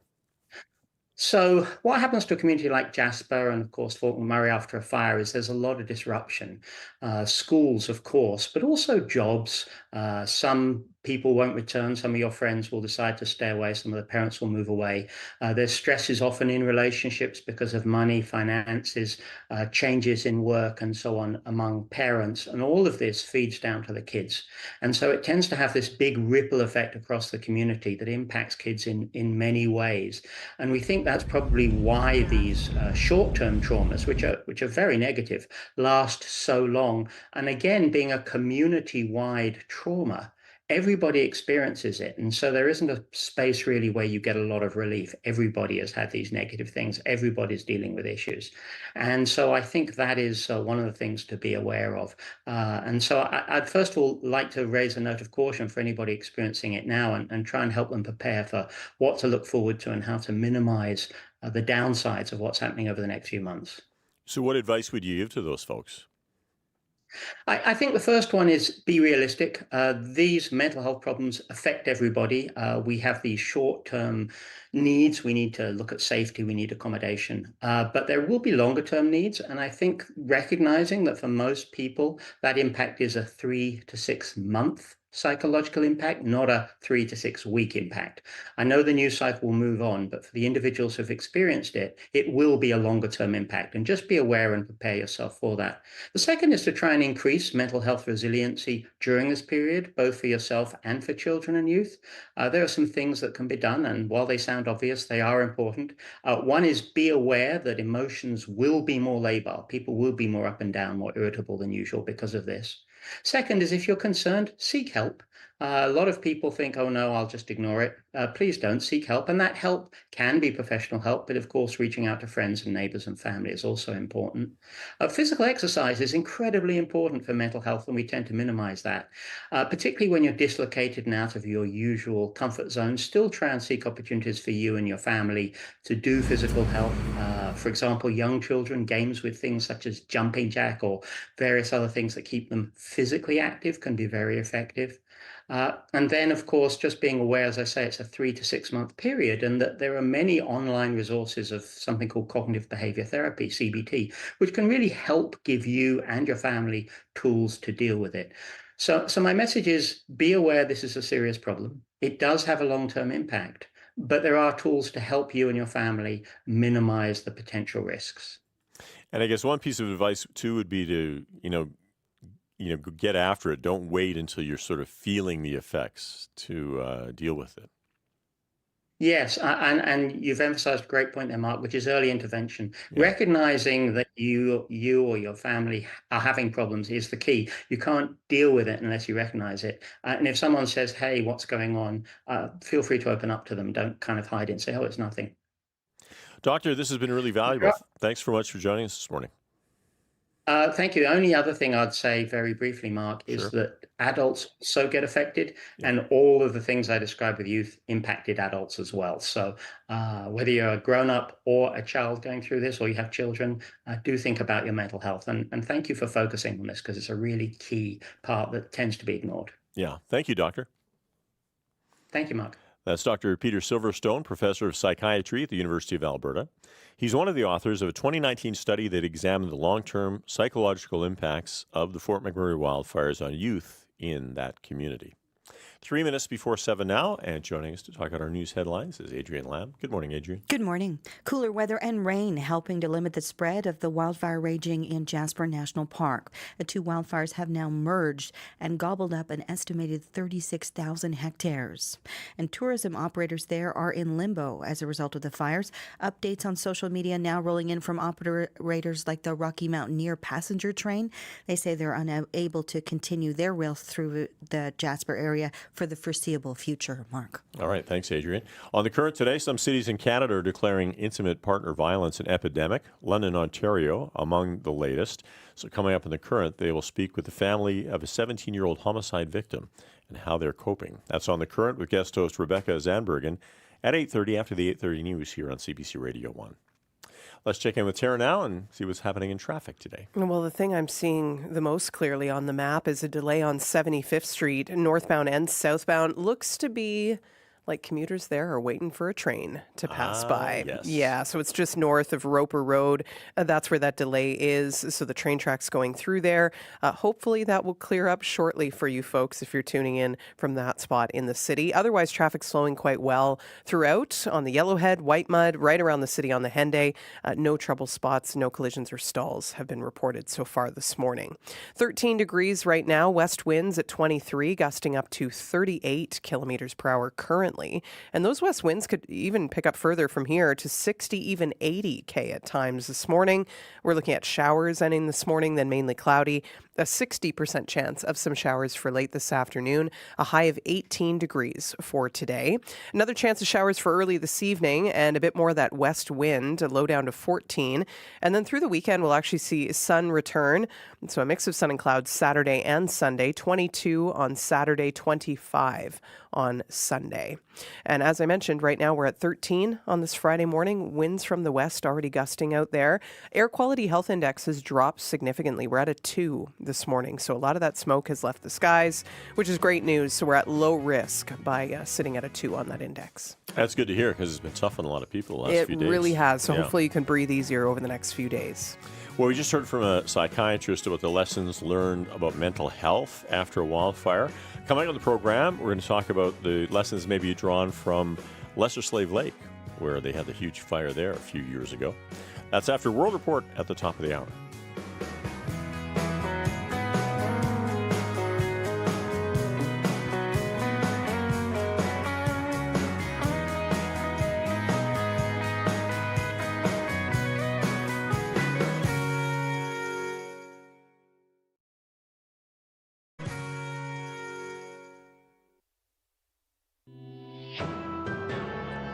This is World Report. Good morning, I'm John Northcott. It's the official start to the Paris 2024 Olympic Games, the opening ceremony set to begin later today. But it could be travel chaos for visitors trying to get to Paris. France's national rail company says its operations have been targeted by saboteurs. For the latest, we go to the CBC's Sarah Levitt in Paris. Sarah, what do we know? Well, John, we're learning more as authorities make the information available. We know 3 high-speed train routes into Paris were vandalized overnight, targeted by arsonists. We're talking about routes coming in from other cities in France, Bordeaux, Lille, and then, of course, there's also Strasbourg. We're also learning this affects the Eurostar between London and Paris. The trains that were out were sent back to their original destination. 800,000 passengers have already been affected. The state-owned rail operator SNCF says there will be major delays probably into the coming days. So far, nobody has claimed responsibility for the damage, but authorities do say it was coordinated and is considered criminal. All this, Sarah, comes right as 100,000 people are supposed to line the Seine for the Olympic opening ceremony. Tell us how that is supposed to unfold. It's really a major operation, unlike anything before in Olympic history. Athletes along the Seine on boats. The plan is to make their way down to the Eiffel Tower all the time along the river where the celebrations continue. The Paris Organizing Committee is still mum on whether or not Céline Dion will make her comeback. There's been a lot of speculation over that, including a French journalist who says he had sources who saw her doing a dress rehearsal alongside Lady Gaga. We shall see. Of course, this comes with a massive security operation. A perimeter has been set up around the Seine for days, allowing only few people to be in the area. And on the ground now, 45,000 police officers and 18,000 soldiers. The CBC's Sarah Levitt at Canada House at the Olympic Village in Paris. Thanks, Sarah. Thank you. The CEO of Soccer Canada says he has reason to believe there are systemic ethical shortcomings within his organization. But Kevin Blue says the players are completely separate from concerns about a drone being used to spy on the New Zealand team practice earlier this week. The concrete information I received yesterday made me consider the possibility, at least, that this matter is much more extensive. So we decided to take steps to ensure that our team would be able to compete in this tournament without any potential questions after the fact about their achievement. Again, the players have not been involved in any unethical behavior themselves. Last night, Blue removed women's head coach Bev Priestman for the remainder of these Olympic Games. He says that kind of behavior is unacceptable to Canadians. Blue says he wants to focus on the players for the remainder of the competition. CBC is Canada's Olympic network for Paris 2024. You can watch the opening ceremony live on CBC Television, CBC News Network, GEM, or our dedicated website. That's cbc.ca/Paris 2024. The pre-ceremony show begins today at 1 p.m. Eastern, 10 a.m. Pacific. The wildfire in Jasper National Park is so dangerous it's hard to measure. 2 fires have merged together to make one huge one. The smoke is dense, planes can't safely fly over it, but officials estimate it has grown to 360 square kilometers. Now, that's roughly the size of the city of Montreal. As Marala Unshin reports, people who live in Jasper are anxiously awaiting more information. The lack of information is excruciating. For Ashley Cleaver, running her 2 restaurants in Jasper has been a dream, but now she waits to find out if they're still standing and if she'll have a home to return to. Parks Canada says the west side of town has suffered the most damage, which would mean that both of the restaurants are gone. My home is in the far west corner of town, so I don't know. I don't know if my home's still there. The Alberta government says 30 to 50% of the town's structures may have burned, but critical infrastructure, including the hospital and schools, were saved. Emergency Preparedness Minister Harjit Sajjan and his provincial counterpart, Minister Mike Ellis, were questioned about the timeline of support. Protecting life was the priority. It doesn't matter what the preparation is. When you're talking a 100-meter firewall. Parks Canada says recent cooler temperatures have helped keep fire activity low, but for the 5,000 residents who are out of their homes, the wait is excruciating. Evacuees like Mark LeBlanc have been trying to piece together from video and pictures emerging from the town what remains standing. When we saw the video of our Connaught Drive store still standing, which is remarkable, and I think is testament to the hard work that went on to try and save parts of the town. Renali Yunchin, CBC News, Edmonton. Finance Minister Chrystia Freeland and her G20 counterparts are meeting in Rio de Janeiro to discuss a global tax on the super rich. The Brazilian proposal would require anyone with more than $1 billion US in total assets to pay the equivalent of 2% of their wealth in income tax. A report commissioned by Brazil has found that billionaires currently pay the equivalent of 0.3% of their wealth in taxes. It says a 2% tax would raise up to $250 billion per year globally. One of Mexico's most powerful drug kingpins is in the U.S. and in custody this morning.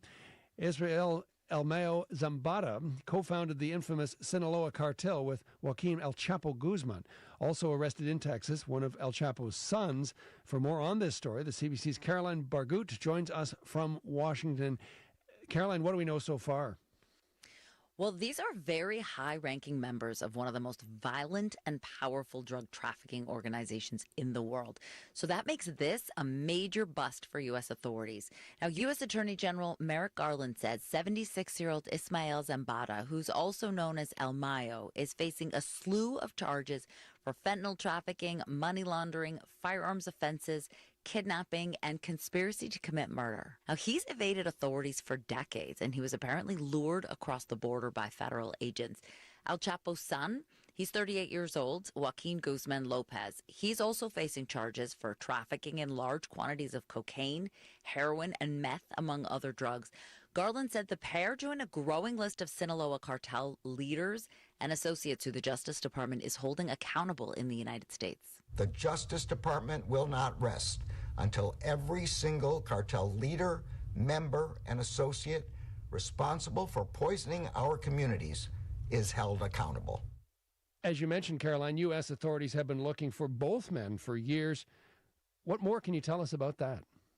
Yeah, that's right. Back in 2016, the State Department had actually offered a $5 million reward for information leading to Zambada's capture. That reward eventually grew to $15 million. So that tells you how important he was in the Sinaloa drug cartel. Now, he took over the operation after El Chapo was arrested and captured in 2016. El Chapo is currently serving a life sentence in a maximum security U.S. prison. Now, American authorities say this cartel, which has been around since the 1980s, is responsible for the majority of drugs that are killing Americans from coast to coast, including fentanyl and methamphetamine. The CBC's Caroline Bargut in Washington. Thanks, Caroline. Thank you. What has happened in Gaza over the past 9 months is devastating. U.S. Vice President Kamala Harris is among world leaders urging Israeli Prime Minister Benjamin Netanyahu to reach a ceasefire deal. The presumptive Democratic presidential nominee met with Netanyahu yesterday. Harris echoed U.S. President Joe Biden, backing Israel's right to defend itself, but was critical of its approach. I also expressed with the Prime Minister my serious concern about the scale of human suffering in Gaza, including the death of far too many innocent civilians. And I made clear my serious concern about the dire humanitarian situation there. Netanyahu is expected to meet with Donald Trump later today. And it has been a busy time for Kamala Harris. Kamala. Hello. Hi. Hey there. Oh, hi, you're both together. Oh, it's good to hear. Well, you probably guessed it by now, but the "you both" Kamala Harris is referring to are the Obamas. The former U.S. president and former First Lady are officially endorsing Harris as the Democratic presidential nominee this morning, ending days of speculation. Harris wasted no time. She posted the video of the call to social media. We called to say Michelle and I couldn't be prouder to endorse you and to do everything we can to get you through this election and into the Oval Office. Harris is expected to officially clinch the Democratic nomination next month. Well, that is the latest national and international news from World Report. I'm John Northcott. This.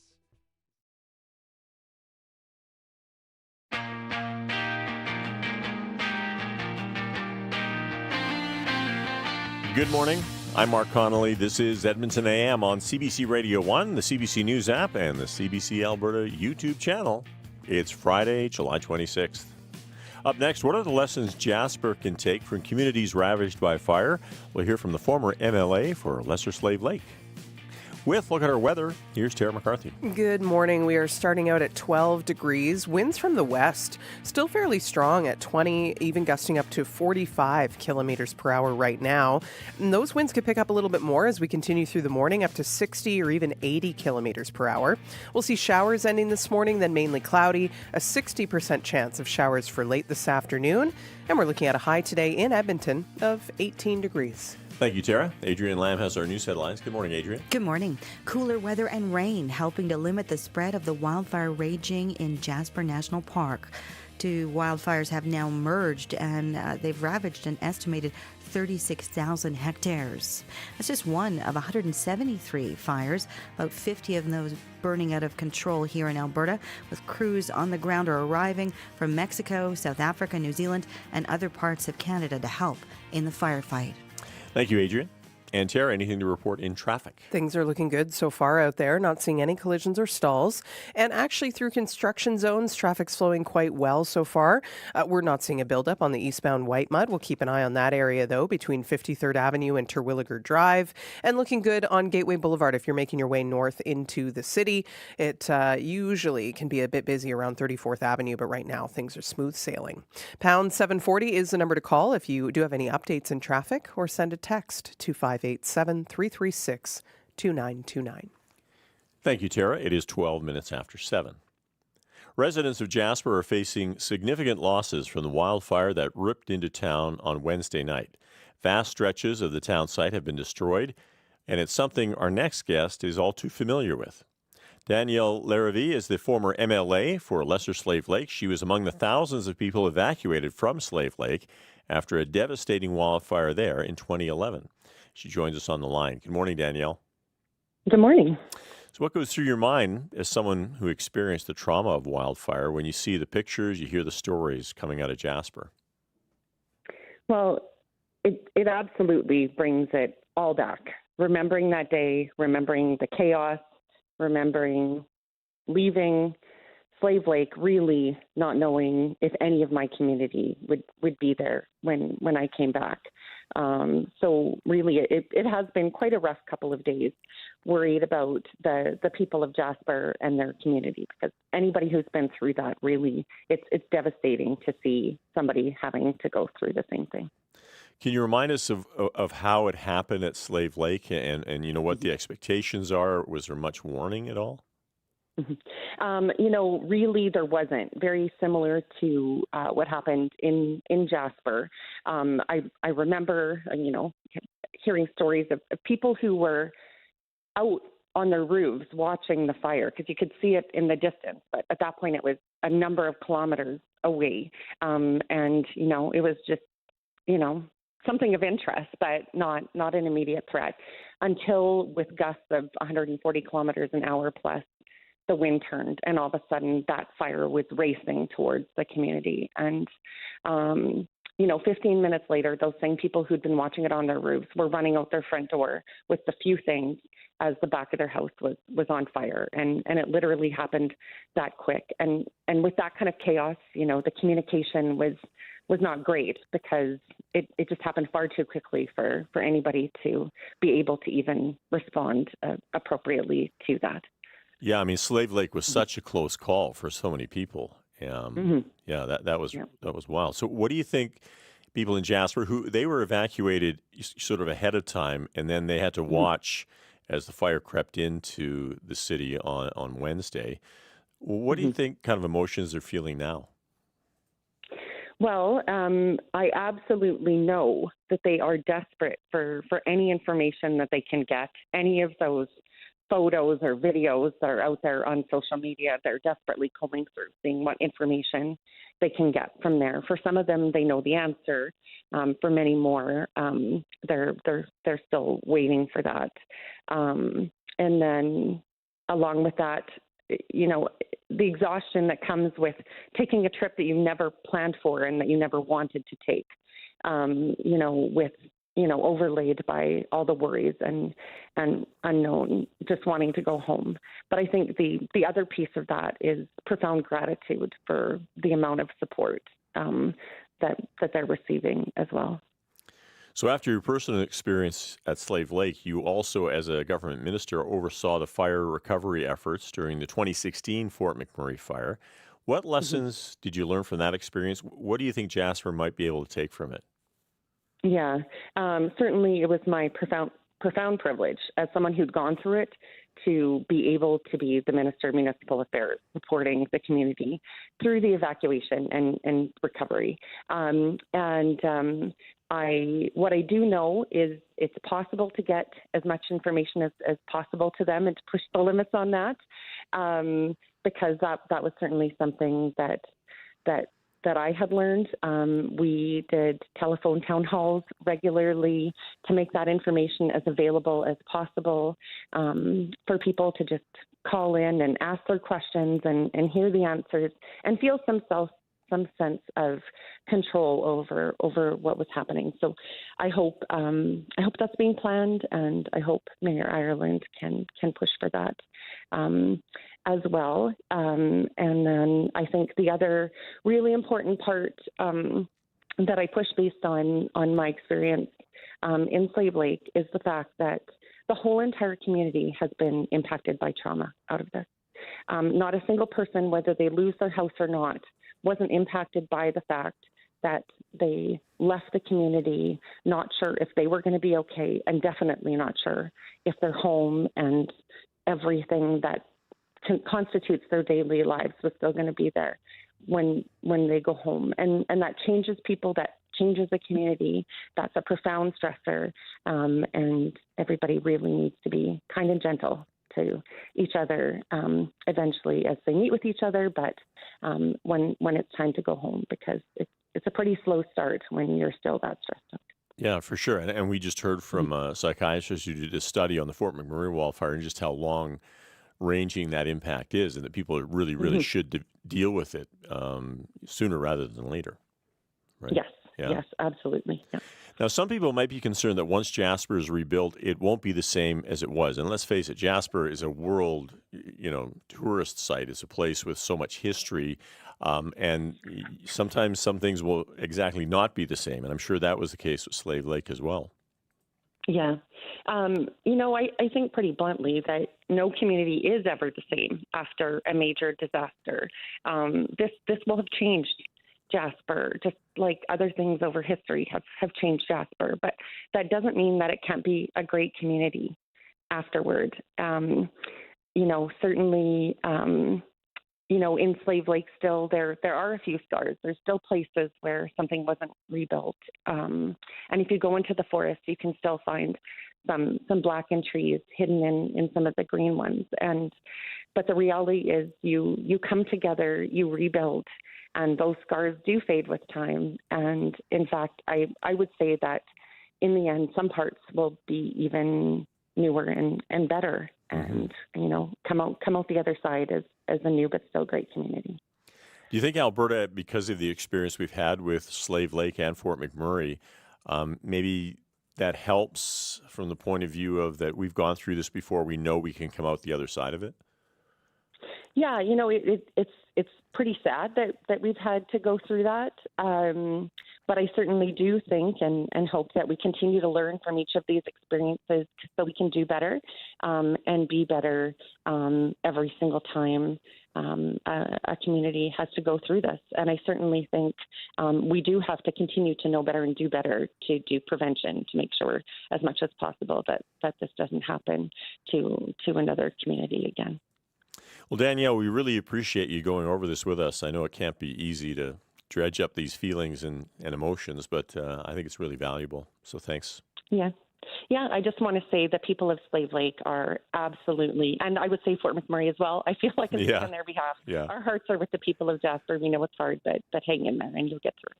Exactly. All right. Thanks very much once again. Thanks. That's Danielle Larrivee, former Minister of Municipal Affairs in Alberta and a resident of Slave Lake. It's 20 minutes after 7.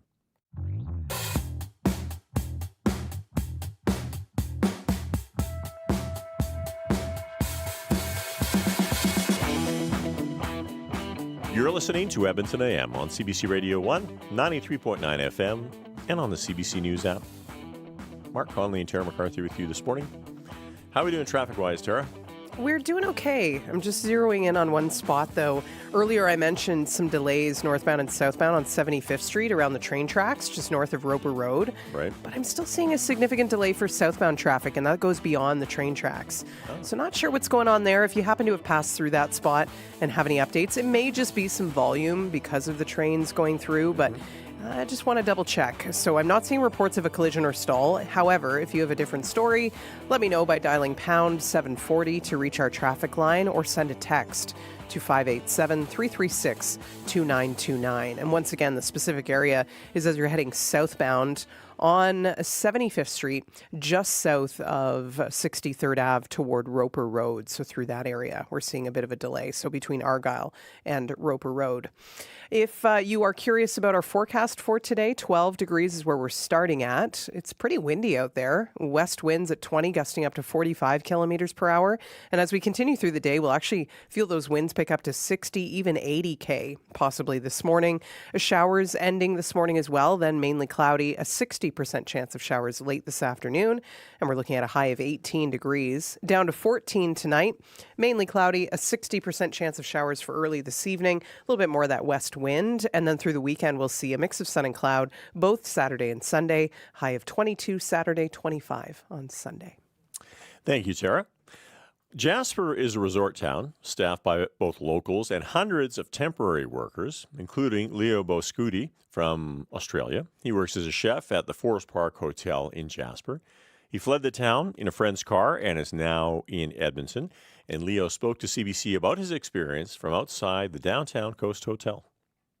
It was very surreal, and I really did feel like the main character of a movie, just the way it happened. I was at my partner's place, and she was kind of very panicky about it when we found out about the evacuation warnings that they were posting out and the fires getting closer. But I'm from Australia, so I'm used to bushfires, and I've had fires 5 kilometers from my house before without anything happening. So I was a bit arrogant and naive, thinking, oh, nothing's going to happen. And then it got to just before 10, and I let her do her thing. I went back to my apartment to think about packing. Right as I got back to my apartment, the smoke was getting worse and the Amber Alert came out. And you could hear it coming from everyone's phone, everyone's TV, everyone's radio. It was wild, so noisy. And then as I'm walking up to my apartment, it was chaos. People are like running past me with bags. And everyone's panicking, trying to get fuel. You couldn't get fuel because it was all backed up. Gridlock traffic, no one could really get out because there was only one highway. So there was a lot of buses for people who didn't have transport. They were running rampant, organizing buses and any possible transport that they could. But luckily, a lot of people had cars and a lot of people had friends. So a lot of people grouped up together. I was going to drive my car till I realized it had no fuel and I wasn't going to be able to get fuel. Left the car behind, packed 2 bags, and messaged my friend. He luckily had a space available. So everyone kind of stuck together in groups, and that was probably the best way to do it. But even still, it was gridlock traffic for hours. For a lot of it, it was just smoke, because the first 3 hours we were in gridlock traffic until they put out the fire that was going across the highway to Hinton. So next thing you know, when they were directing everyone to Valemount in BC, they started knocking on windows going, okay, you can turn around and go to Hinton. It's closer. We just put out the fire. And that's when we really started to see stuff. A lot more smoke, a lot more ember and ash falling. And then as we drove past where the fires were, you could still see flames. There were still trees on fire. So you look out both windows and it's like the end of the world. Wow, that's Leo Bascuti from Australia, who works as a chef at the Forest Park Hotel in Jasper. Coming up after the 7:30 news, we'll talk to another international worker from Jasper who's now facing an uncertain time now that he's had to leave the town and his job. He's currently in Kamloops. And plus, we're going to talk to a former Jasper Mountain guide to tell us about how the landscape around Jasper influenced the trajectory of the fire. And a lot of people are talking about this, how preparations for this have been going on for a long time among the national park and questioning whether they did the right thing at the time. So that's coming up on the program. But first, we have our Olympic report.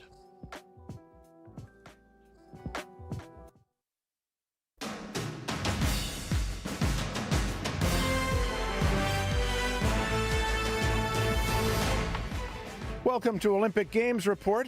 I'm Scott Regehr. Canada's flotilla at the opening ceremony will be headed by sprinter Andre de Grasse and weightlifter Maud Charron later today. The pair are set to lead the country as flag bearers for a unique curtain-raising event to the Games. Athletes will board boats before they float down the River Seine instead of the traditional marching into a stadium. Meanwhile, in a stadium in Saint-Étienne, Canada began defense of its Olympic gold in women's soccer on Thursday, and they did it beneath a cloud of controversy. A drone spying scandal resulted in head coach Bev Priestman being suspended for the match against New Zealand. The Canadian Olympic Committee later banned Priestman for the entirety of the Games. And with all that going on, Canada still found a way to beat the Kiwis 2-1. Maddie Sham has more. There was certainly lots of outside noise going into this match. Team Canada rocked by a drone scandal. Then hours before the game, player Jade Riviere was taken off the roster due to an ankle injury. And then this, 13 minutes in. New Zealand is ahead in this game, 1-0. But despite that stumbling start, the Canadians recovered and seized the momentum just before the end of the first half. Prince of flick on. An emphatic equalizer by forward Chloe Lacasse. In the second half, Team Canada kept the pressure on. Substitute Evelyne Vian clinching a second goal for Canada just minutes after coming onto the pitch. Vian making it clear no matter the distractions, Team Canada is up to the challenge. Let those have in the past and focus on ourselves for the future. Captain Jessie Fleming had a hand in both goals. She calls her team a tight-knit group, unified for what's to come. I wear the captain's armband, but we have so many leaders on this team, and I'm just, really grateful for my teammates. The defending champions now re-energized and focused on their next match against France on Sunday. Mandy Sham, CBC Sports. CBC producer Phil Dugas joins me now. Phil, you've been covering the Olympics dating back to the 88 Games in Calgary. And I understand you see an interesting trend developing. Well, we're always involved in the biggest scandals. It just always seems to be the case. We're not the biggest country, but that's where we are. We witnessed Ben Johnson in 1988, the 100-meter sprint champ, stripped of his gold medal for a positive steroid test. His career and reputation ruined. Yeah. 1998, Ross Rebliati, Nagano, Japan. Now, Ross tests positive for marijuana use. After winning the gold, it's reversed 2 days later. He keeps his gold. He becomes an instant celebrity, appears on David Letterman. Two other huge judging scandals you might remember, and I know you do. In 1992, Barcelona, it was synchronized swimming. Sylvie Frechette was accidentally given a lower mark to finish second. Right. But then she's eventually awarded the gold, as was American Kristen Babb Sprague of the U.S. And the Skategate. The judge-fixing scandal of Salt Lake City in 2002, well, it initially cost Canadian pair skater Jamie Soleil and David Pelche a gold medal, and they made the cover of Time magazine. Yeah. They later got the gold, and the Russians got to keep theirs as well.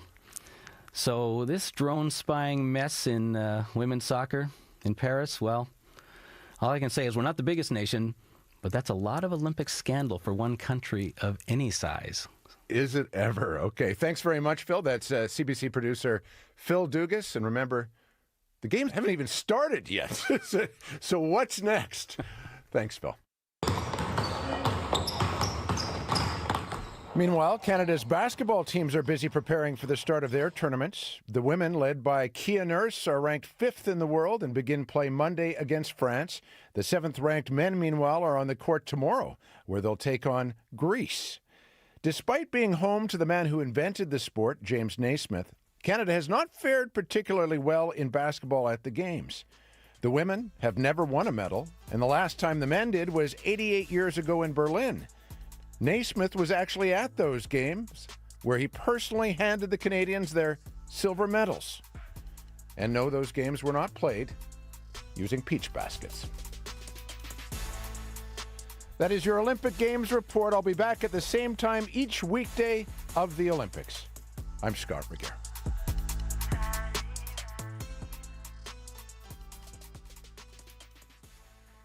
It's 7:30. Adrian Lamb has CBC Edmonton News. Good morning. Cooler weather and rain helping to limit the spread of the wildfire raging in Jasper National Park. Parks Canada says the precipitation will likely keep the fire behavior low today and into the weekend. But the firefight is far from over. Madeline Cummings joins us from the latest from Hinton. Madeline, what do we know now? Hi, Adrian. Well, I'm just off the Yellowhead Highway here in Hinton, and like you said, it's cool, it's cloudy, it's only 9 degrees right now, and the air quality has improved. It started improving yesterday, and it's about moderate now.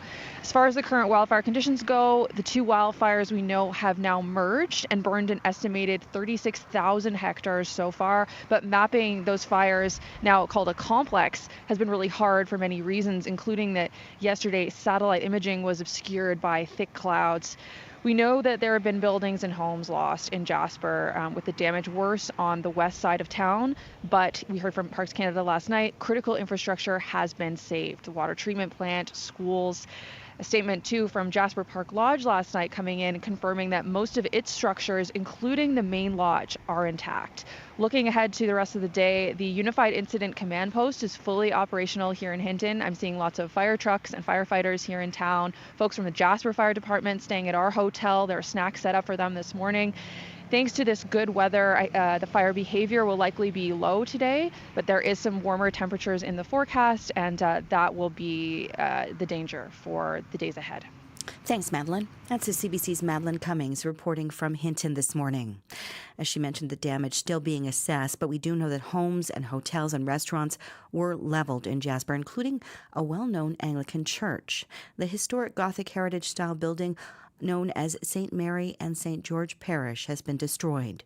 Bishop Stephen London is with the Anglican Diocese of Edmonton. He says the church's legacy goes beyond the Jasper town site. You know, people from all over the world who travel to Jasper have worshiped there. It's just a beautiful, welcoming, very prayerful worship space with a lot of history. The church was built in 1928. The Queen visited as part of her tour in 2001, and it was a landmark in the community. Meantime, tourism operators are among those in limbo as a result of the Jasper wildfire. Updates on social media rolling in from organizations like the Rocky Mountaineer Train Service. They say they're unable to continue rail journeys to or from Jasper for the foreseeable future. Of course, Jasper National Park, established in 1907, a long-standing tourist destination. Last year, an estimated 2.5 million people visited the park. And of course, 25,000 residents and tourists fled the national park and town site earlier this week, many finding help at the City of Edmonton Evacuation Centre. Here's Stephanie Cram with more. Tony Foyle lives and works at Fairmont Jasper Park Lodge. Now she's an evacuee in Edmonton. Every place is so willing to help, and it's like, yeah, it just makes you really proud to be Albertan, and like all of the people that want to help you and stuff. It's just like a really good feeling. She worries her home in Jasper is gone. They managed to save the main lodge, and we just don't know exactly how many of our homes are burnt right now. Now she and over 400 evacuees have received help from the City of Edmonton and the Red Cross. Wildfire, a familiar sight for one evacuee from Australia, says what he saw Monday night was unlike anything he's seen before. I'm used to bushfires, and I've had fires 5 kilometers from my house before without anything happening. So I was a bit arrogant and naive, thinking, oh, nothing's going to happen. The cook who works at the Forest Park Hotel has now been put up in Edmonton by the Red Cross, his heart going out to those returning to nothing. Most of the seasonal workers like me were living north. So a lot of us were okay, but those poor locals that live south, they're all homeless now. It's really sad. Stephanie Cramp, CBC News, Edmonton. Now, many videos, imageries pouring in on social media from Jasper's town site. Parks Canada has said the accuracy of information is critical because it directly impacts community members. Tim Caulfield is the Canada Research Chair in Health Law and Policy at the University of Alberta. He said big news events like these often lead to the spread of misinformation. Dramatic events like this, whether it's, the start of a war, an assassination attempt, a dramatic fire, these are times when misinformation spreads, and then once it takes hold, it can be difficult to counter it, right? It becomes part of a narrative. Caulfield says it's important to have information verified, and even though it's frustrating to wait, it's important to wait for the most up-to-date and accurate information. And we'll have more of that coming from authorities today on the Jasper wildfire. Updates planned now, and we're following those in the newsroom. And of course, Mark, this isn't the only wildfire burning in Alberta. There are currently 173. About 50 of those are listed right now as out of control, with crews either on the ground or arriving from places like Mexico, South Africa, New Zealand, and other parts of Canada to help in this firefight. So we'll have more and continuing fire coverage at our CBC News app and currently on our CBC Alberta YouTube channel. All right. Thanks very much for that, Adrian. And we'll try to keep everybody up to date as we go through the morning here. In Edmonton right now, Tara's keeping an eye on what's happening in traffic. What have you got for us? Yeah, a couple of listeners have called in, which is, I appreciate that because it's hard for us to know what's going out on the roads because I'm here in the studio. But yeah, it sounds like, because I did see a bit of a delay for northbound and southbound traffic on 75th Street. And it's not at the regular tracks that are just south of Argyle Road. It's a little bit further down. And so a couple listeners have called in. There are some tracks there, and there are arms down and red lights flashing, but a lot of them have been sitting there for 15, 20 minutes. With no train? With no train going by. So it sounds like there may be a bit of a mechanical issue going on there. I'm still seeing some delays for southbound traffic and northbound traffic. So this is just north of Roper Road where we're seeing this happening. Not sure what's going on there. We don't have any information from any of the rail companies about a malfunction, but it sounds like a lot of people are just sitting there waiting for no train, an invisible train, one person said in a text, to go by. So there you go. We are seeing that when it comes to traffic this morning. Otherwise, it looks good right around the city. Very light volume, looking good on the Yellowhead, eastbound, westbound. Same with on the White Mud. No troubles that I can see. If you come across anything else or have any more updates on 75th Street, if traffic starts flowing, let us know. You can dial pound 740 or send a text to 587-336-2929. We're currently at 12 degrees, west winds at 20, gusting up to 45 kilometers per hour. So a blustery start this morning. Sounds like west winds will stick around for at least the earlier part of the day. And we could feel gusts up to 60, even 80 kilometers per hour. So windy today, showers ending this morning, then mainly cloudy, a 60% chance of showers for late this afternoon. A high of 18 degrees today, then down to 14 tonight, mainly cloudy, a 60% chance of showers for early this evening, a bit more of that west wind. And then for Saturday, 22 with a mix of sun and cloud, 25 on Sunday with another mix of sun and cloud. And it looks like a nice week into next week with temperatures in the mid-20s. Right now we're at 12 on this Friday morning. Thank you, Tara. It is 22 minutes before 8. Many have feared for years that wildfire would one day come to Jasper. Ben Gadd was among those sounding that alarm. He was a guide in Jasper for more than 2 decades. He's written many books about the region, including the Handbook of the Canadian Rockies. We reached him in Canmore, where he lives now. Good morning, Ben. Good morning, Mark. So from an ecological perspective, why was the town of Jasper so vulnerable to a wildfire? Well, it was a forest that had been building up since the last big fire, which was in 1889, and that was a natural fire. Wasn't much going on in Jasper in 1889. And it basically burned the place off. So this forest of lodgepole pine had come in. You know, lodgepole pine is the forest fire tree, right? It comes in immediately after a fire. And after 100 years, the whole landscape around there had just been covered by these trees. They don't live terribly long. They get old. They get very vulnerable to fire. And that was the situation when this fire occurred. So in your opinion, is there anything that could have been done to manage that risk? Well, Parks Canada did something to manage that risk. With the turn of the millennium, they got out there and started thinning the forest. They were using this rather heavy equipment, which did a lot of damage to the forest floor, which is quite beautiful around Jasper. There are all these lichen-covered boulders and things from glacial activity.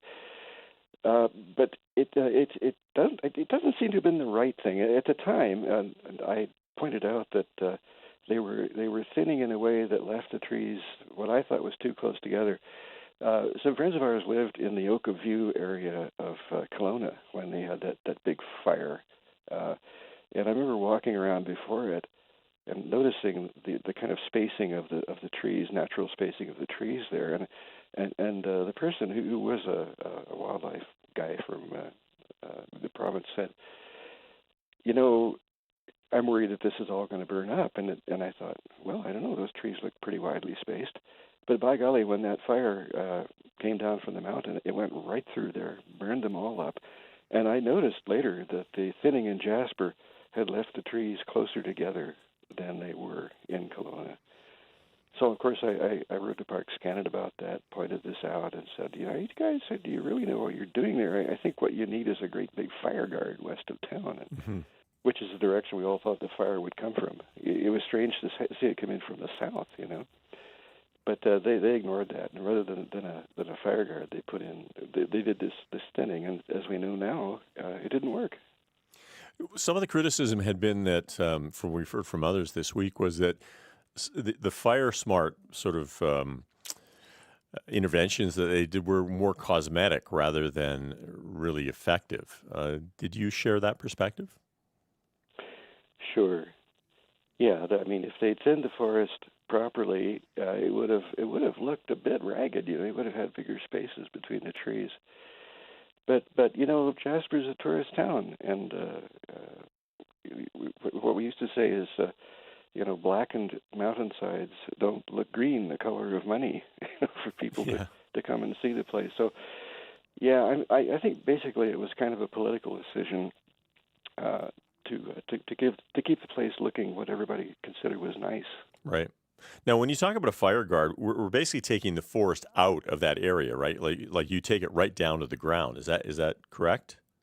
And unfortunately, that's the only thing that is really known to work. Yeah. You have to cut the trees, and in the case of Jasper, some friends of mine who are into this stuff said, you know, you're going to need a fire guard 1 kilometer wide, wow, at least. Yeah. Now the thing is, you wouldn't have to do that right next to the town. You could do it a little ways away. So this isn't something that everyone would see unless you're going along the highway that goes across it, you know. Because within that fire guard, within on the town side of the fire guard, it would be possible if a fire started in there to get in there with some helicopters and buckets and put it out, because it wouldn't have had a chance to get to be very big yet. The idea of the fire guard is just to keep a big fire from going into town, which of course has happened. So that's what we recommended in the Jasper Environmental Association, and you know, we were basically ignored. How dramatically will this fire change the landscape that people will see when they come back to Jasper eventually? Well, you know, the town, of course, has suffered a great deal, but the landscape itself is going to be burned, you know, around the sides. I'm not sure how much that fire to the east will go up the sides of the mountains, but we know the one to the south has gone pretty far up the mountainsides, and they are not green anymore, and it's going to take a long time for that green up. But of course, that's a natural thing. Mark is wildfire. Forests need it. It was putting it off and fighting fires for 100 years that produced the situation that eventually almost burned up the town. You have to do it. Now, beyond the town, do you expect it will take a long time to make the trails in the backcountry accessible once again?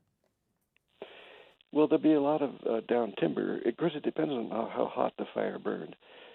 Some forest fires burn through and leave the trees standing. They're burned and the foliage is gone and the branches are sticking up, but they're still standing. And in that case, it's just a question of clearing up a bit of debris from the trails, and people can walk there again.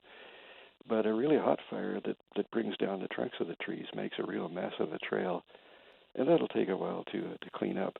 But it's still not a major job. I think people will be able to walk the trails around Jasper fairly soon. And of course, let's face it, wildfires and the results of wildfires are part of the landscape. And when you go to you're going to see a lot of beautiful things in Jasper, but you're also going to see the destruction that this fire ravaged. Yes, and in a way, it's good to go and see something like that. This is an object lesson in mismanagement. I'm sad to say, and it's important for Canadians to understand that their national parks are not being managed that well when it comes to fire, at least in the case of Jasper National Park. And there's a big lesson to be learned there. So you're in Canmore. Are there threats to places like Canmore and Banff that maybe lessons can be learned about what happened in Jasper? Well, that's a very good point, because, yes, of course, Canmore and Banff have the same old forest surrounding them, and the fire danger is very high here. The past few days, the smoke has been thick and little bits of ash have been falling out of the sky onto us. Our go bags are packed and the car is gassed up. You just, when you live in an environment like this, you never know. You've got to be ready. Absolutely. Ben, we appreciate you coming on this morning. Thanks very much. You're welcome. Ben Gadd is a former guide in Jasper and author of the Handbook of the Canadian Rockies. We reached him in his home in Canmore. It's 14 minutes before 8.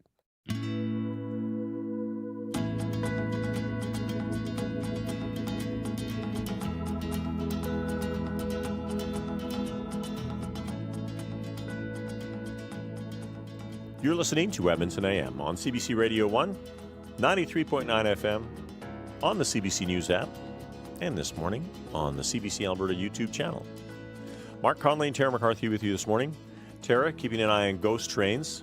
These are trains that don't actually appear in physically you can't actually see them, but, the lights are flashing and the arms are down. You can't go down the street because of the supposed ghost train. It makes it really hard to keep an eye on them.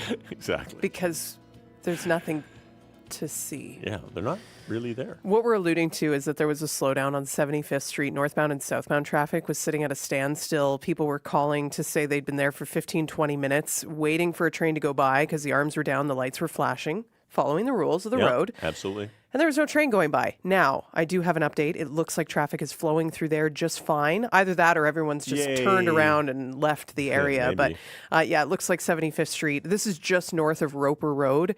Things are now moving through that spot. Or if they're not, then you may just want to avoid it if those arms are still down. If you have an update, you can let us know by dialing pound 740 to reach our traffic line or send a text to 587-336-2929.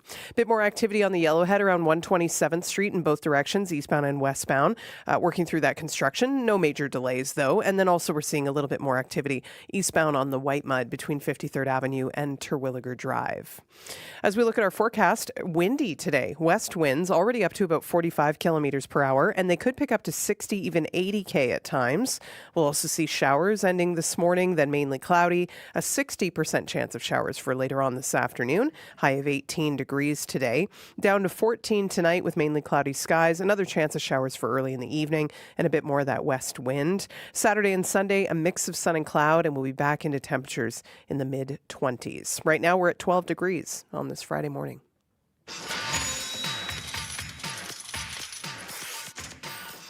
Neil Kumar is here with the Business Report this morning. Good morning, Neil. Good morning. So a large Canadian jet manufacturer faced a strike earlier this month. So who was that, and how's the company doing now? Yes, that's right. And following that strike this month, Bombardier is playing catch-up, but does not expect the 11 days of lost production to affect its annual guidance. According to Chief Executive Eric Martel, negotiations have become much harder and complex. Bombardier says it delivered 39 planes for the quarter and remains on track to reach its annual guidance this year. The company is reporting a profit of $19 million US, which was up from a loss of $35 million US, despite the challenges the company's been facing. Demand has been sparked by rising interest in the Middle East, Asia Pacific, and other markets, but remains steady here in North America. That's good to hear. All right. Thanks for that, Neil. Okay. Neil Kumar is with our Business Report this morning. It's coming up to 10 minutes before 8. Jasper is a major summer tourist destination, and many people who live there come from all over the world to find work, sometimes just for a season. Ramandeep Singh is a cook at Evil Dave's Grill, a diner in town. He arrived in Jasper at the end of last summer after moving to Canada from India a few years ago. We've reached him in Kamloops this morning. Good morning, Ramandeep. Hi, good morning. Thanks for joining us this morning. Tell us the story of what brought you to Jasper. Why did you decide to go live and work there? So, past couple years for us as temporary foreign workers have been really difficult. We've been finding a pathway to permanent residency to live here permanently. Mm-hmm. So, one of the programs here in Alberta is Alberta Rural Program that I was focusing on, and then I saw a job post in Jasper, and then Jasper it was a community that was welcoming temporary foreign workers and helping them out to their permanent residency. And I got a job offer at Evil Dave's, and I moved there for my job and eventually for my PR. And so, what was it like to go to Jasper for the first time? Well, the community there is, I've never seen anything like that before. The town of Jasper has always been like top of it for anything that anyone who comes from anywhere in the world needs. Like, town of Jasper is always there for us. There've been any information we need, any resources, they've been always helpful. And even the community, people who live there, there's so strong community, I would say. Now, you mentioned your PR status, which is your permanent residency. So it was important for you, obviously, to get a job going there, right? It wasn't just so you could enjoy the mountain scenery. You really had to work there because that would be important to helping you with your PR status. Yeah, for me, it was, for the PR, and the program that I was targeting is the community and employer driven. Right. And I have my provincial nomination application in process.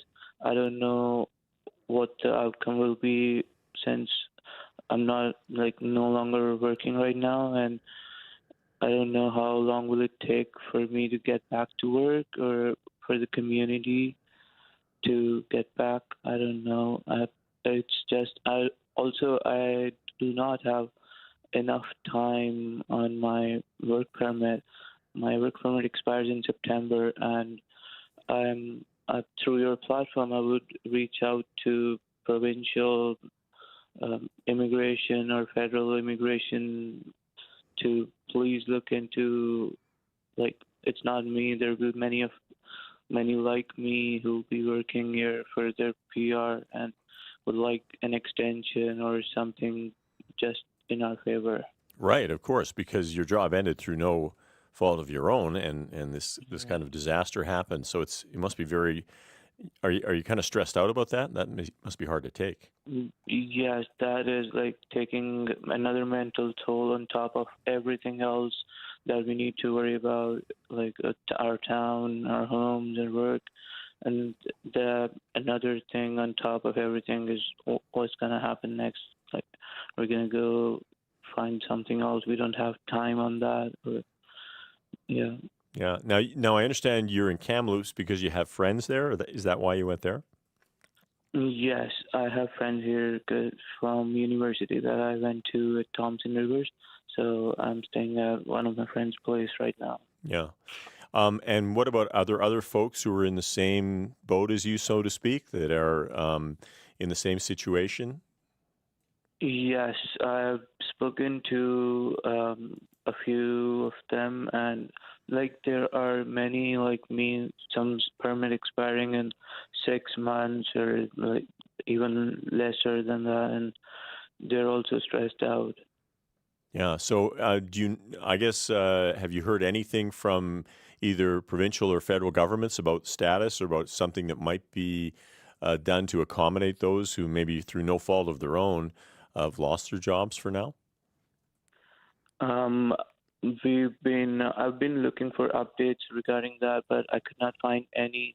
So I am planning to write an email to Member of Parliament of Yellowhead and see what's there at. Right.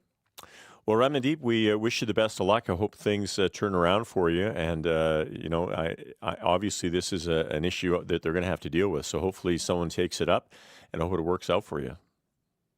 Thank you so much. Ramandeep Singh is a cook from Jasper. We reached him in Kamloops. Temporary foreign workers can qualify for emergency benefits from the province. And in the event of job loss due to natural disaster, they can qualify for EI payments from the federal government. So there are a few things that he can do. So it's an interesting conundrum, though, for someone who is not a permanent resident of Canada as of yet. And I know there are more than a few of those folks, especially in a place like Jasper, which employs a lot of temporary foreign workers. Well, let's check in with Tara now on how things are going around traffic. We had the one issue on 75th Street with the ghost train, so to speak. Yeah, exactly. There were a couple of reports from a few listeners calling in to say they'd been sitting at the tracks just north of Roper Road there, and on 75th Street, northbound and southbound was blocked because the arms were down, the lights were flashing, but there was no train going by. Thanks to a listener that did text in to say that the arms are up, there is no traffic delay, so 75th Street is now flowing quite well. Did just get a bike traffic report from someone. Great, okay. Says there's some sticks and some other debris on the sidewalk on 122nd Street from 51st Avenue to 62nd Avenue. Otherwise, they're seeing the bike conditions are looking pretty good, so no troubles when if you're cycling around the city this morning. Now, I wonder if the sticks and other debris might be because of these strong west winds we're seeing this morning. Right. Yeah, because it's currently 12 degrees, winds from the west at 20, gusting up to 45 kilometers per hour. And those winds could pick up to 60, even 80 k as we continue through the morning. Showers ending late this morning and then mainly cloudy, a 60% chance of some showers as well for late this afternoon. We're looking at a high of 18 degrees today and then another 60% chance of showers for early this evening. Looks like we'll get down to a low of about 14 degrees. Saturday, 22, mix of sun and cloud, and on Sunday, 25 with a mix of sun and cloud. And that'll lead us into next week. Doesn't look like we'll see another heat wave coming on. It'll be kind of mid-20s temperatures with mix of sun and cloud right through into the beginning of August, if you can believe it. That's August 1st is Thursday. Right. How did that happen? It just came up on us. Exactly. All right, let's check in with Adrienne Lamb now on our news headlines. Good morning, Adrienne. Good morning. Those showers are helping to limit the spread of wildfires in Jasper National Park this morning. The two wildfires have now merged and gobbled up an estimated 36,000 hectares, or an area about the size of the city of Montreal.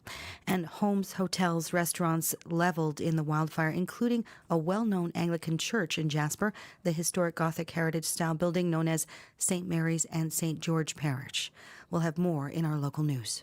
Thanks very much, Adrian. And of course, as we go into the weekend, and things are improving a little bit weather-wise, which is good for K-Days, where recently Tara and Kim went to try out all the food.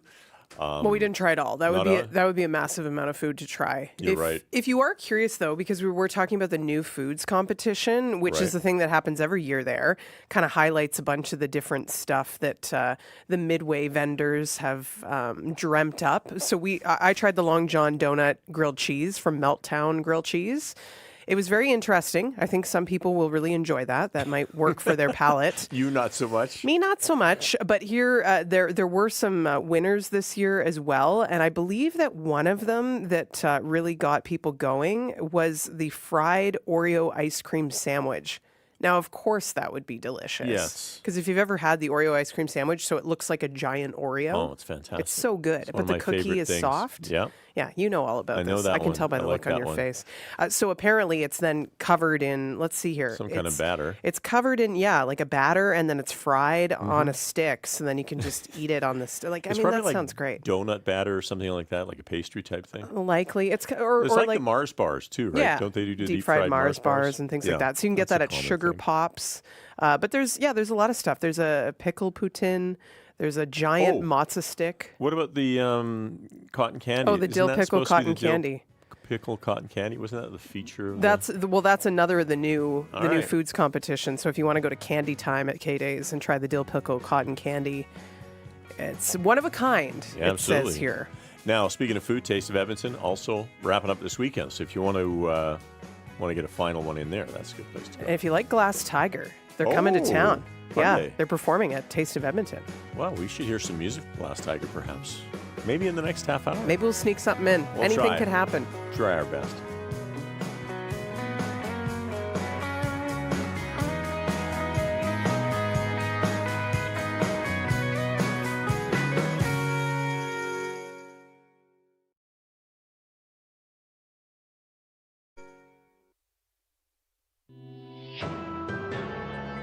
This is World Report.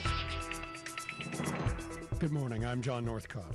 France's national rail system is facing major delays. Officials say it's the result of a coordinated attack, one that is delaying hundreds of thousands of passengers just hours before the opening ceremony of the Olympics is set to begin. CBC's Sarah Levitt is in Paris with the latest. At Gare Montparnasse train station in Paris, passengers wait on platforms, screens, warning of major delays. Authorities say 3 high-speed train routes in Paris were vandalized overnight, targeted by arsonists. On one other route, the attack was thwarted by police.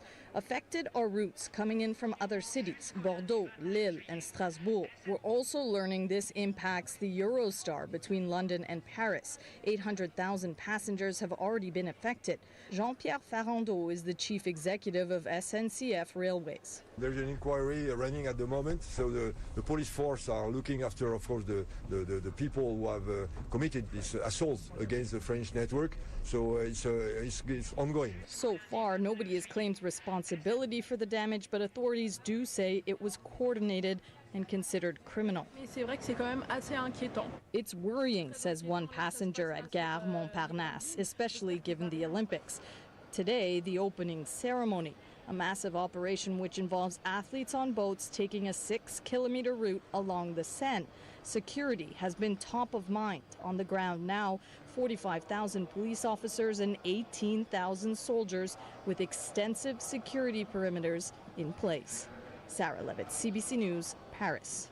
The CEO of Canada Soccer says he has reason to believe there are systemic ethical shortcomings within his organization.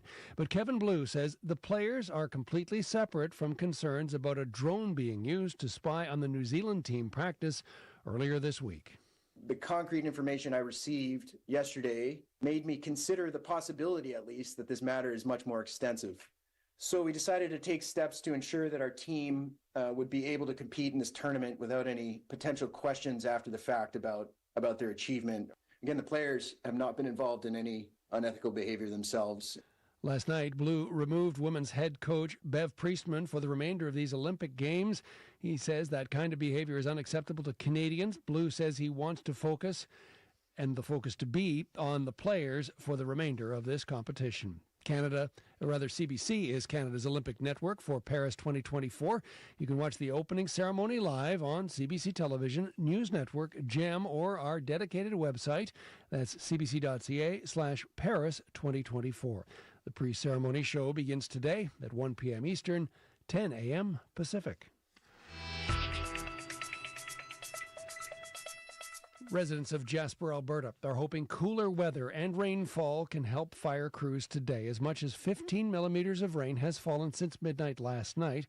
There is more forecast for today. But 2 fires in the park have merged into one big one, and most people have no idea when and if they have a home to return to.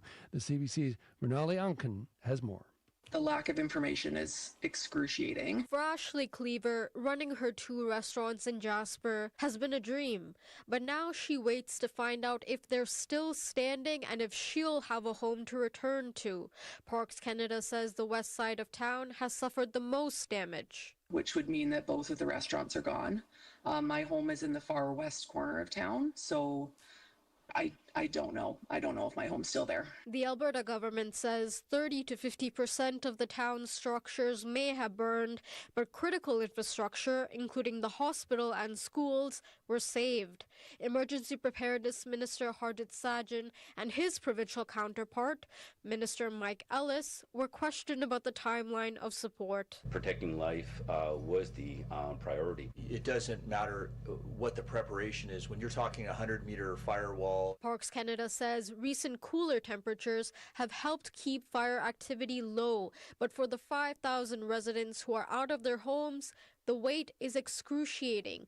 Evacuees like Mark LeBlanc have been trying to piece together from video and pictures emerging from the town what remains standing. When we saw the video of our Cannot Drive store still standing, which is remarkable and I think is testament to the hard work that went on to try and save parts of the town. Renali Anchen, CBC News, Edmonton.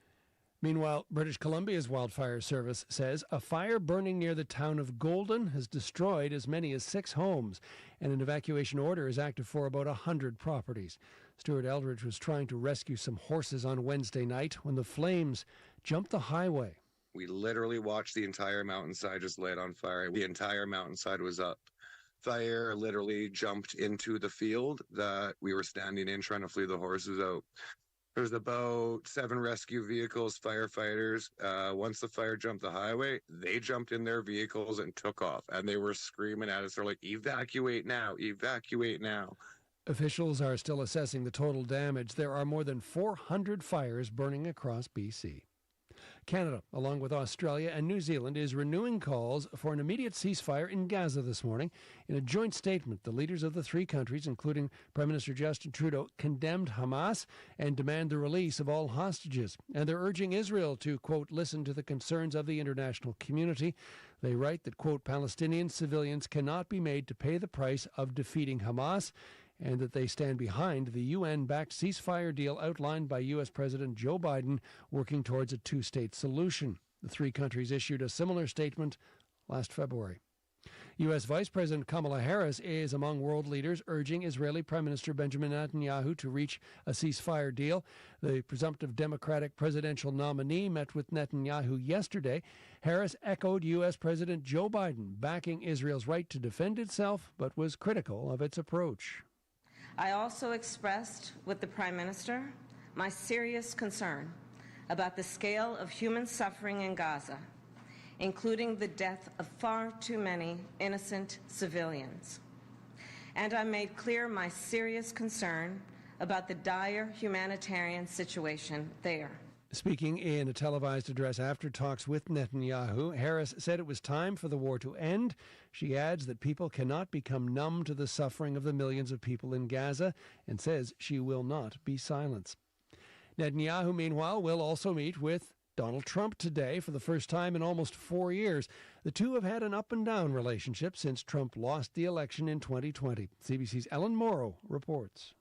I want to thank President Trump for his leadership. In his joint address to Congress, Israeli Prime Minister Benjamin Netanyahu made sure to mention the former occupant of the White House. I also want to thank President Trump for all the things he did for Israel, from recognizing Israel's sovereignty over the Golan Heights, to confronting Iran's aggression, to recognizing Jerusalem as our capital and moving the American embassy there. Netanyahu and Donald Trump were close allies while Trump was in office, but it's a relationship that's frayed in recent years. Trump has been critical of Netanyahu's handling of the war in Gaza, saying it's been bad for Israel's publicity. But the rift goes back even further. I'll never forget that Bibi Netanyahu let us down. Trump disparaging Netanyahu, also known as Bibi, on the campaign trail, angered after Netanyahu quickly congratulated Joe Biden for winning the 2020 election. Right now, it means mending ties with an irascible, angry president. Aaron David Miller, a former Middle East peace negotiator, says Netanyahu is trying to win Trump back before the U.S. election, Which is very important to Netanyahu as he calculates the next 6 months. Even with the tension, Netanyahu is widely seen as preferring a second Trump term, with some Democrats calling for cuts to U.S. military aid to Israel as the war and the humanitarian crisis in Gaza drags on. Ellen Morrow, CBC News, Washington. And finally, Kamala. Hello. Hi. Hey there. Oh, hi, you're both together. Oh, it's good to hear you both. well, you probably guessed it by now, but the you both Kamala Harris is referring to are the Obamas. Former U.S. President Barack and former First Lady Michelle Obama are officially endorsing Harris as the Democratic presidential nominee this morning, ending days of speculation. Harris wasted no time. She posted the video of the call to social media. We called to say Michelle and I couldn't be prouder to endorse you and to do everything we can to get you through this election and into the Oval Office. Harris is expected to officially clinch the Democratic nomination next month. The Obamas join other senior Democrats, including Nancy Pelosi, Hakeem Jeffries, and Chuck Schumer. That is the latest national and international news from World Report. Remember, if you're low on power or data for your device, check out cbc.ca/LITE. It's our text-only website that loads quicker and uses less.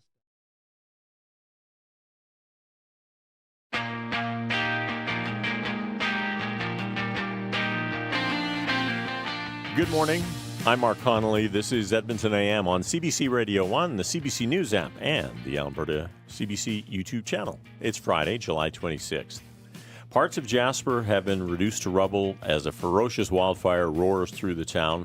We'll get the latest from CBC reporter Travis McEwen, who's in nearby Hinton.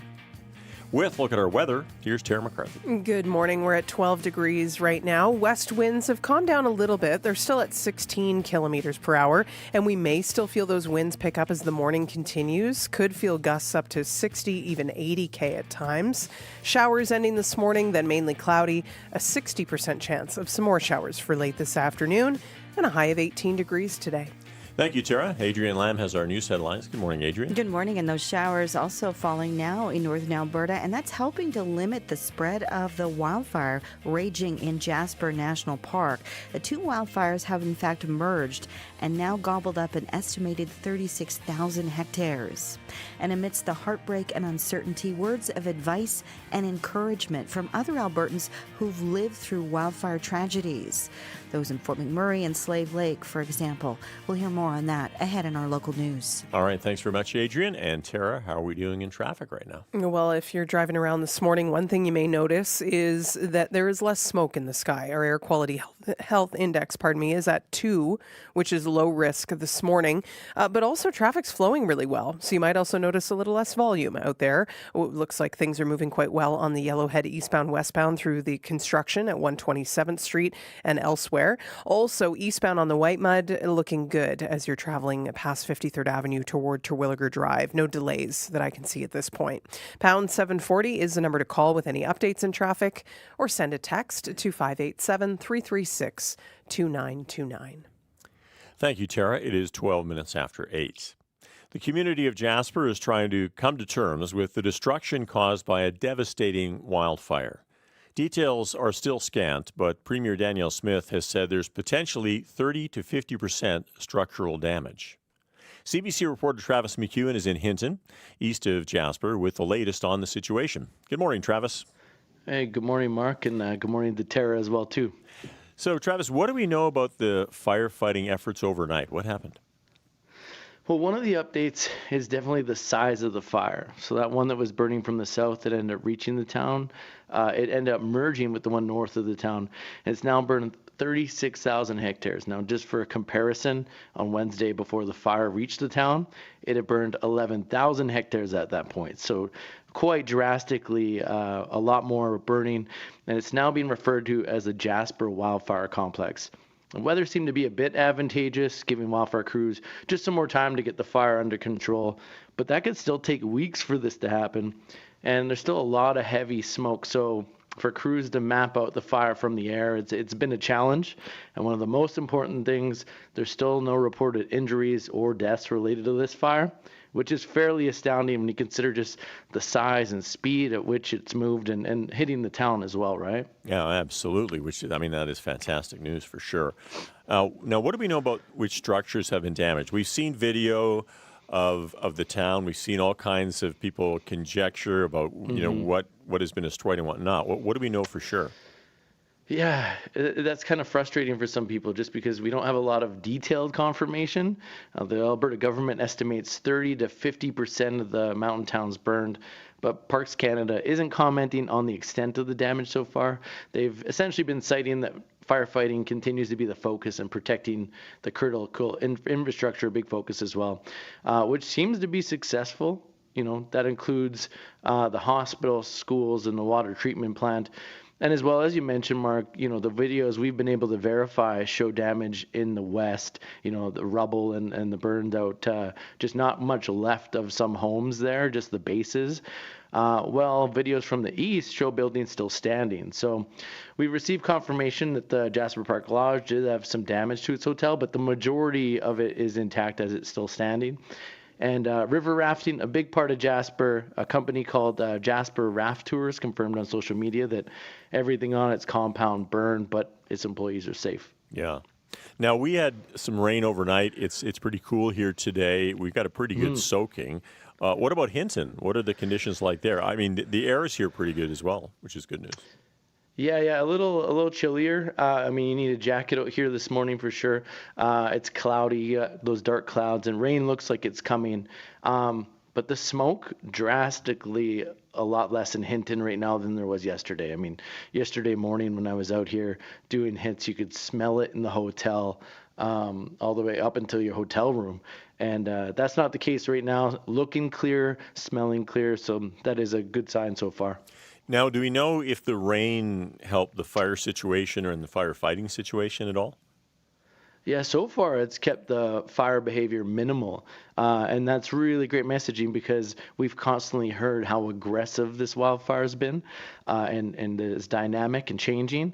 The first kind of sign, a couple days ago, the messaging too was that the rain might not have a big impact, but essentially it's going to actually give wildfire crews more time to use tactics to try to get it held or under control.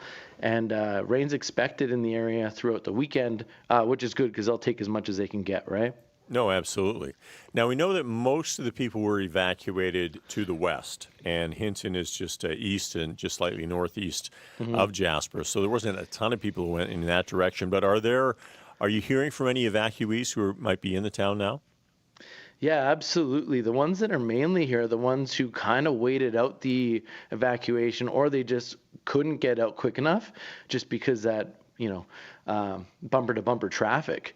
And then they waited near the end of that night and got out, and then they actually opened up the east. So, those evacuees, there's a lot of them here at the hotel that I've met up with down in the lobby having breakfast, people that have been in Jasper a long time since like the 70s. One guy I spoke to since the 50s, who everything he owns is in Jasper. And mainly most of the people I've talked to, they want to hear two things: definite info about which parts of the town are burned and what's still standing, along with, when they might actually be able to see it all for themselves and how long they're going to have to wait.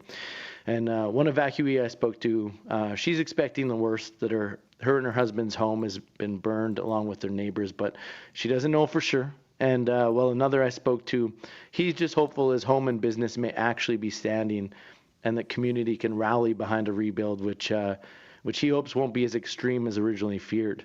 And so we're expecting more updates from Parks Canada and from the province today.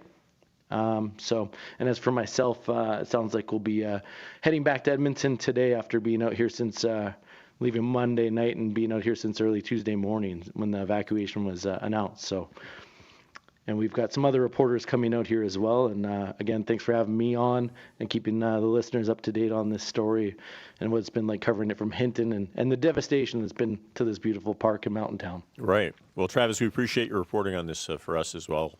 And have a safe travel back home. Appreciate that, Mark. That's CBC reporter Travis McEwen on the ground in Hinton. We'll continue to bring you live updates on this. You can also read the latest on the CBC News app, and we'll have more updates as we go through the morning. It's 18 minutes after 8.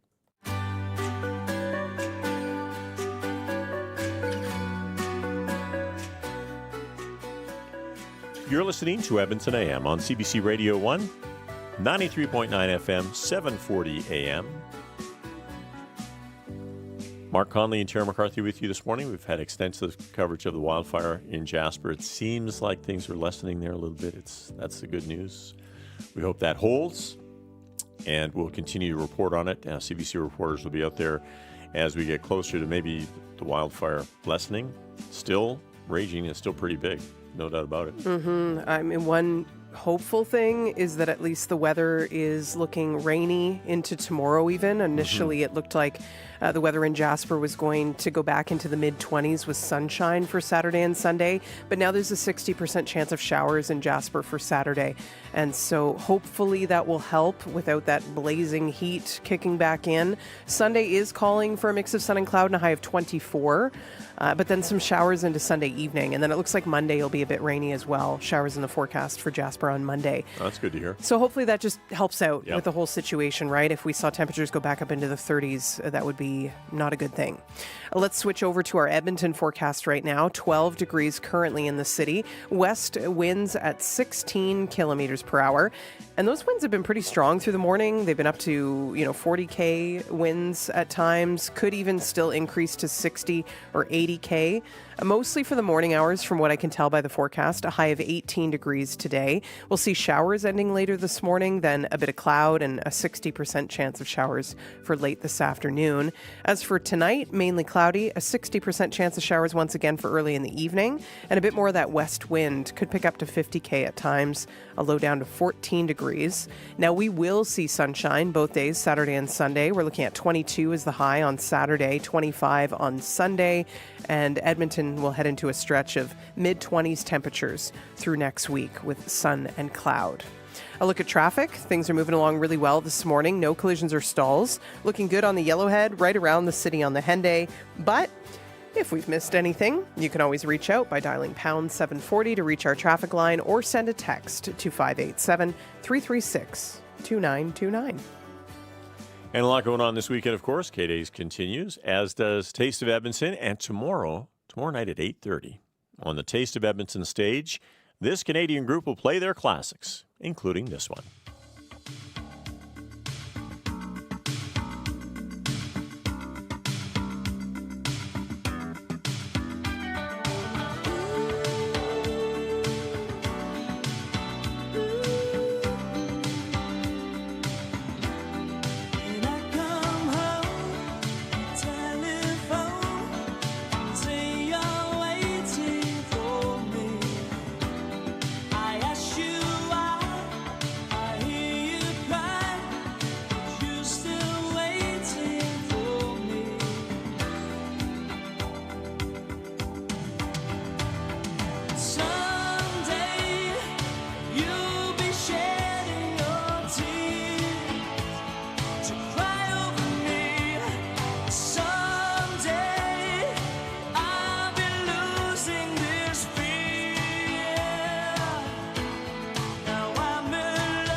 Glass Tiger someday. Does that take you back? Where Take did him you see back. them? Fort McMurray. There you go. So I'm back in Fort McMurray in the day. I'm trying to think where it was. I think it was at Mac Island. Yeah, might have been. All the memories are flowing back into your brain They right are. now. Yeah, so you can see him live. If you never saw him in Fort McMurray back in the day, you can see him live at Taste of Edmonton tomorrow, 8:30.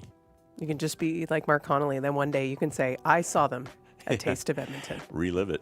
Absolutely. All right, coming up, our Olympic report.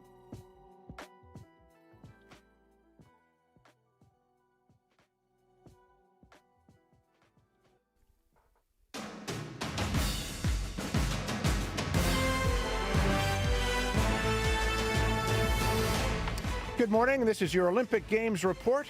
I'm Scott Reguer. Well, we're only hours away now from what promises to be one of the most unique opening ceremonies in Olympic history. With 300,000 spectators lining the banks of the River Seine, the parade of athletes will boat their way in. The forecast is calling for a chance of rain and 22 degrees Celsius. To a much hotter topic now, the fallout continues from what some are calling Dronegate. Canadian women's soccer coach Bev Priestman was suspended from the Olympics last night after members of her coaching staff were caught using a drone to spy on their opponents' practices. Those opponents, New Zealand, fell to Canada yesterday in the opening match for both. I spoke with Shireen Ahmed of CBC Sports after Canada's 2-1 victory and asked her how important this result is for the Canadians, given all of the distractions they've been dealing with. I think it was really important. I think it's a testament to the leaders on the team, be the Jessie Fleming, the captain, or Kaylin Sheridan, or Janine Becky. You have a sort of like a slew of people that are contributing to leadership in different ways. Today was a testament to that. I think them winning this match this way without their head coach, with so much scrutiny and the memes and the jokes going around and the, just the level of talk back and forth, because Canada's very invested emotionally in this team. So them to avoid that, focus on what they need to do, regroup quickly on the pitch, for me, that was a win. Whether Canada wins its next match Sunday against host France remains to be seen. One thing we do know, though, is they'll be guided from this point forward in Paris by their assistant coach, Andy Spence. Meantime, Canada Soccer is investigating the use of drones for spying, and the organization's head, Kevin Blue, says there is evidence the team has been doing it since well before the Olympics in Paris. Blue was asked whether that's cause for further sanctions, including possibly removing the whole team from these games. I've deeply considered and feel, frankly, very disappointed and frustrated about the distraction that it has created. But I have not considered withdrawal of the team, primarily because we feel like we have addressed the situation swiftly and significantly. And I will not consider us withdrawing on the basis of the fact that we support our players as Olympians and their right to be here and their right to compete. Soccer Canada CEO Kevin Blue. This is a situation we'll continue to monitor, and players will have to stay laser focused not to be distracted by. To swimming now. The last time the Olympics were held in Paris, Johnny Weissmuller was the star of the show.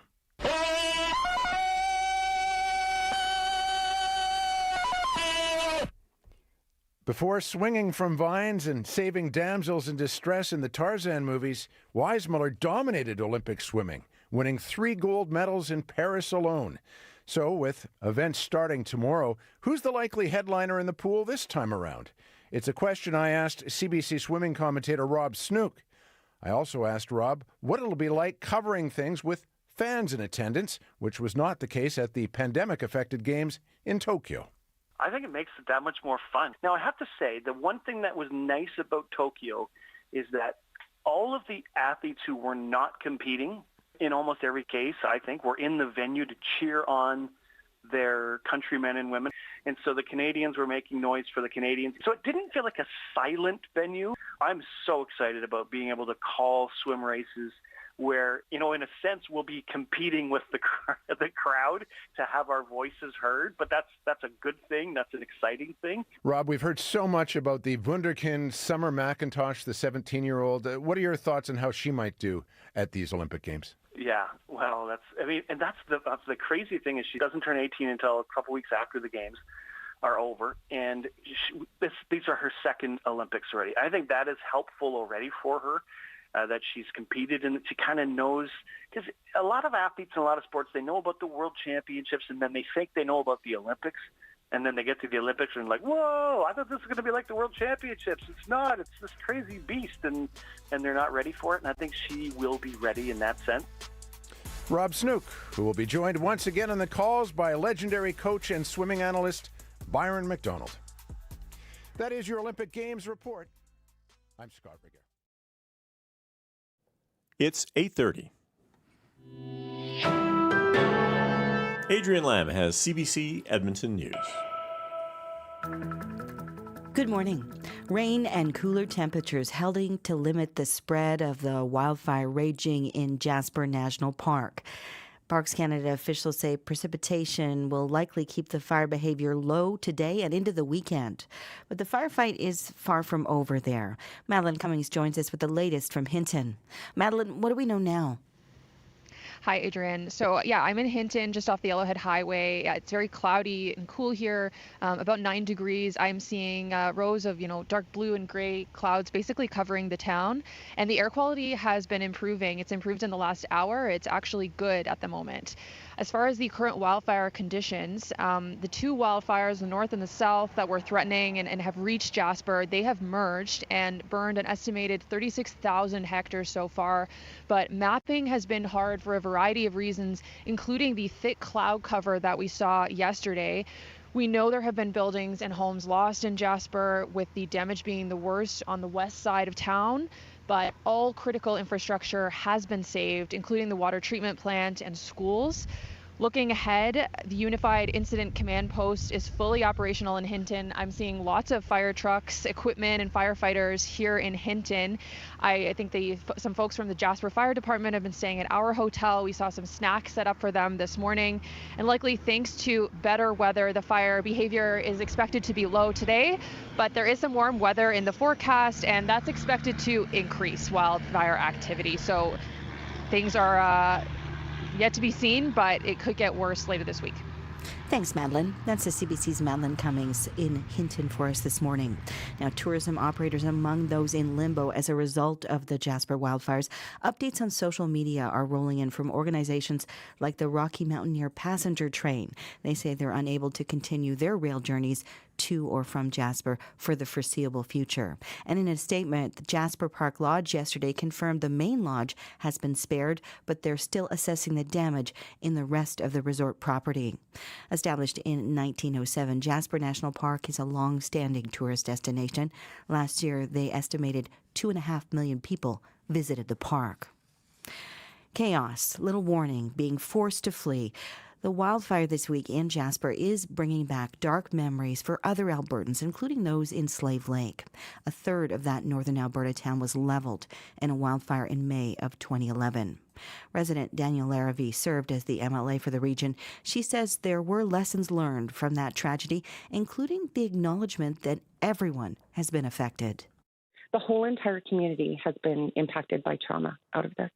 Not a single person, whether they lose their house or not, wasn't impacted by the fact that they left the community not sure if they were going to be okay, and definitely not sure if their home and everything that constitutes their daily lives was still going to be there. Larrivee says at this point, information is key for evacuees. Telephone town halls also made a difference in keeping people connected who had been scattered after fires in Slave Lake and Fort McMurray in 2016. Meantime, lots of photos and videos surfacing now on social media from the Jasper wildfire, and an expert who studies information says emergencies like this one can fuel the spread of inaccuracies and even conspiracy theories. Tim Caulfield is the Canada Research Chair in Health Law and Policy at the University of Alberta. He says people should make sure they're aware of the risks of misinformation and double-check the source of any updates during a crisis. These are times when misinformation spreads, and then once it takes hold, it can be difficult to counter it, right? It becomes part of a narrative. And the other thing that happens is we also know this, that misinformation mongers will exploit this opportunity to put out content that supports a particular, agenda. Caulfield says it's frustrating to wait for details like the extent of the fire damage in Jasper, but it's critical to verify that information first.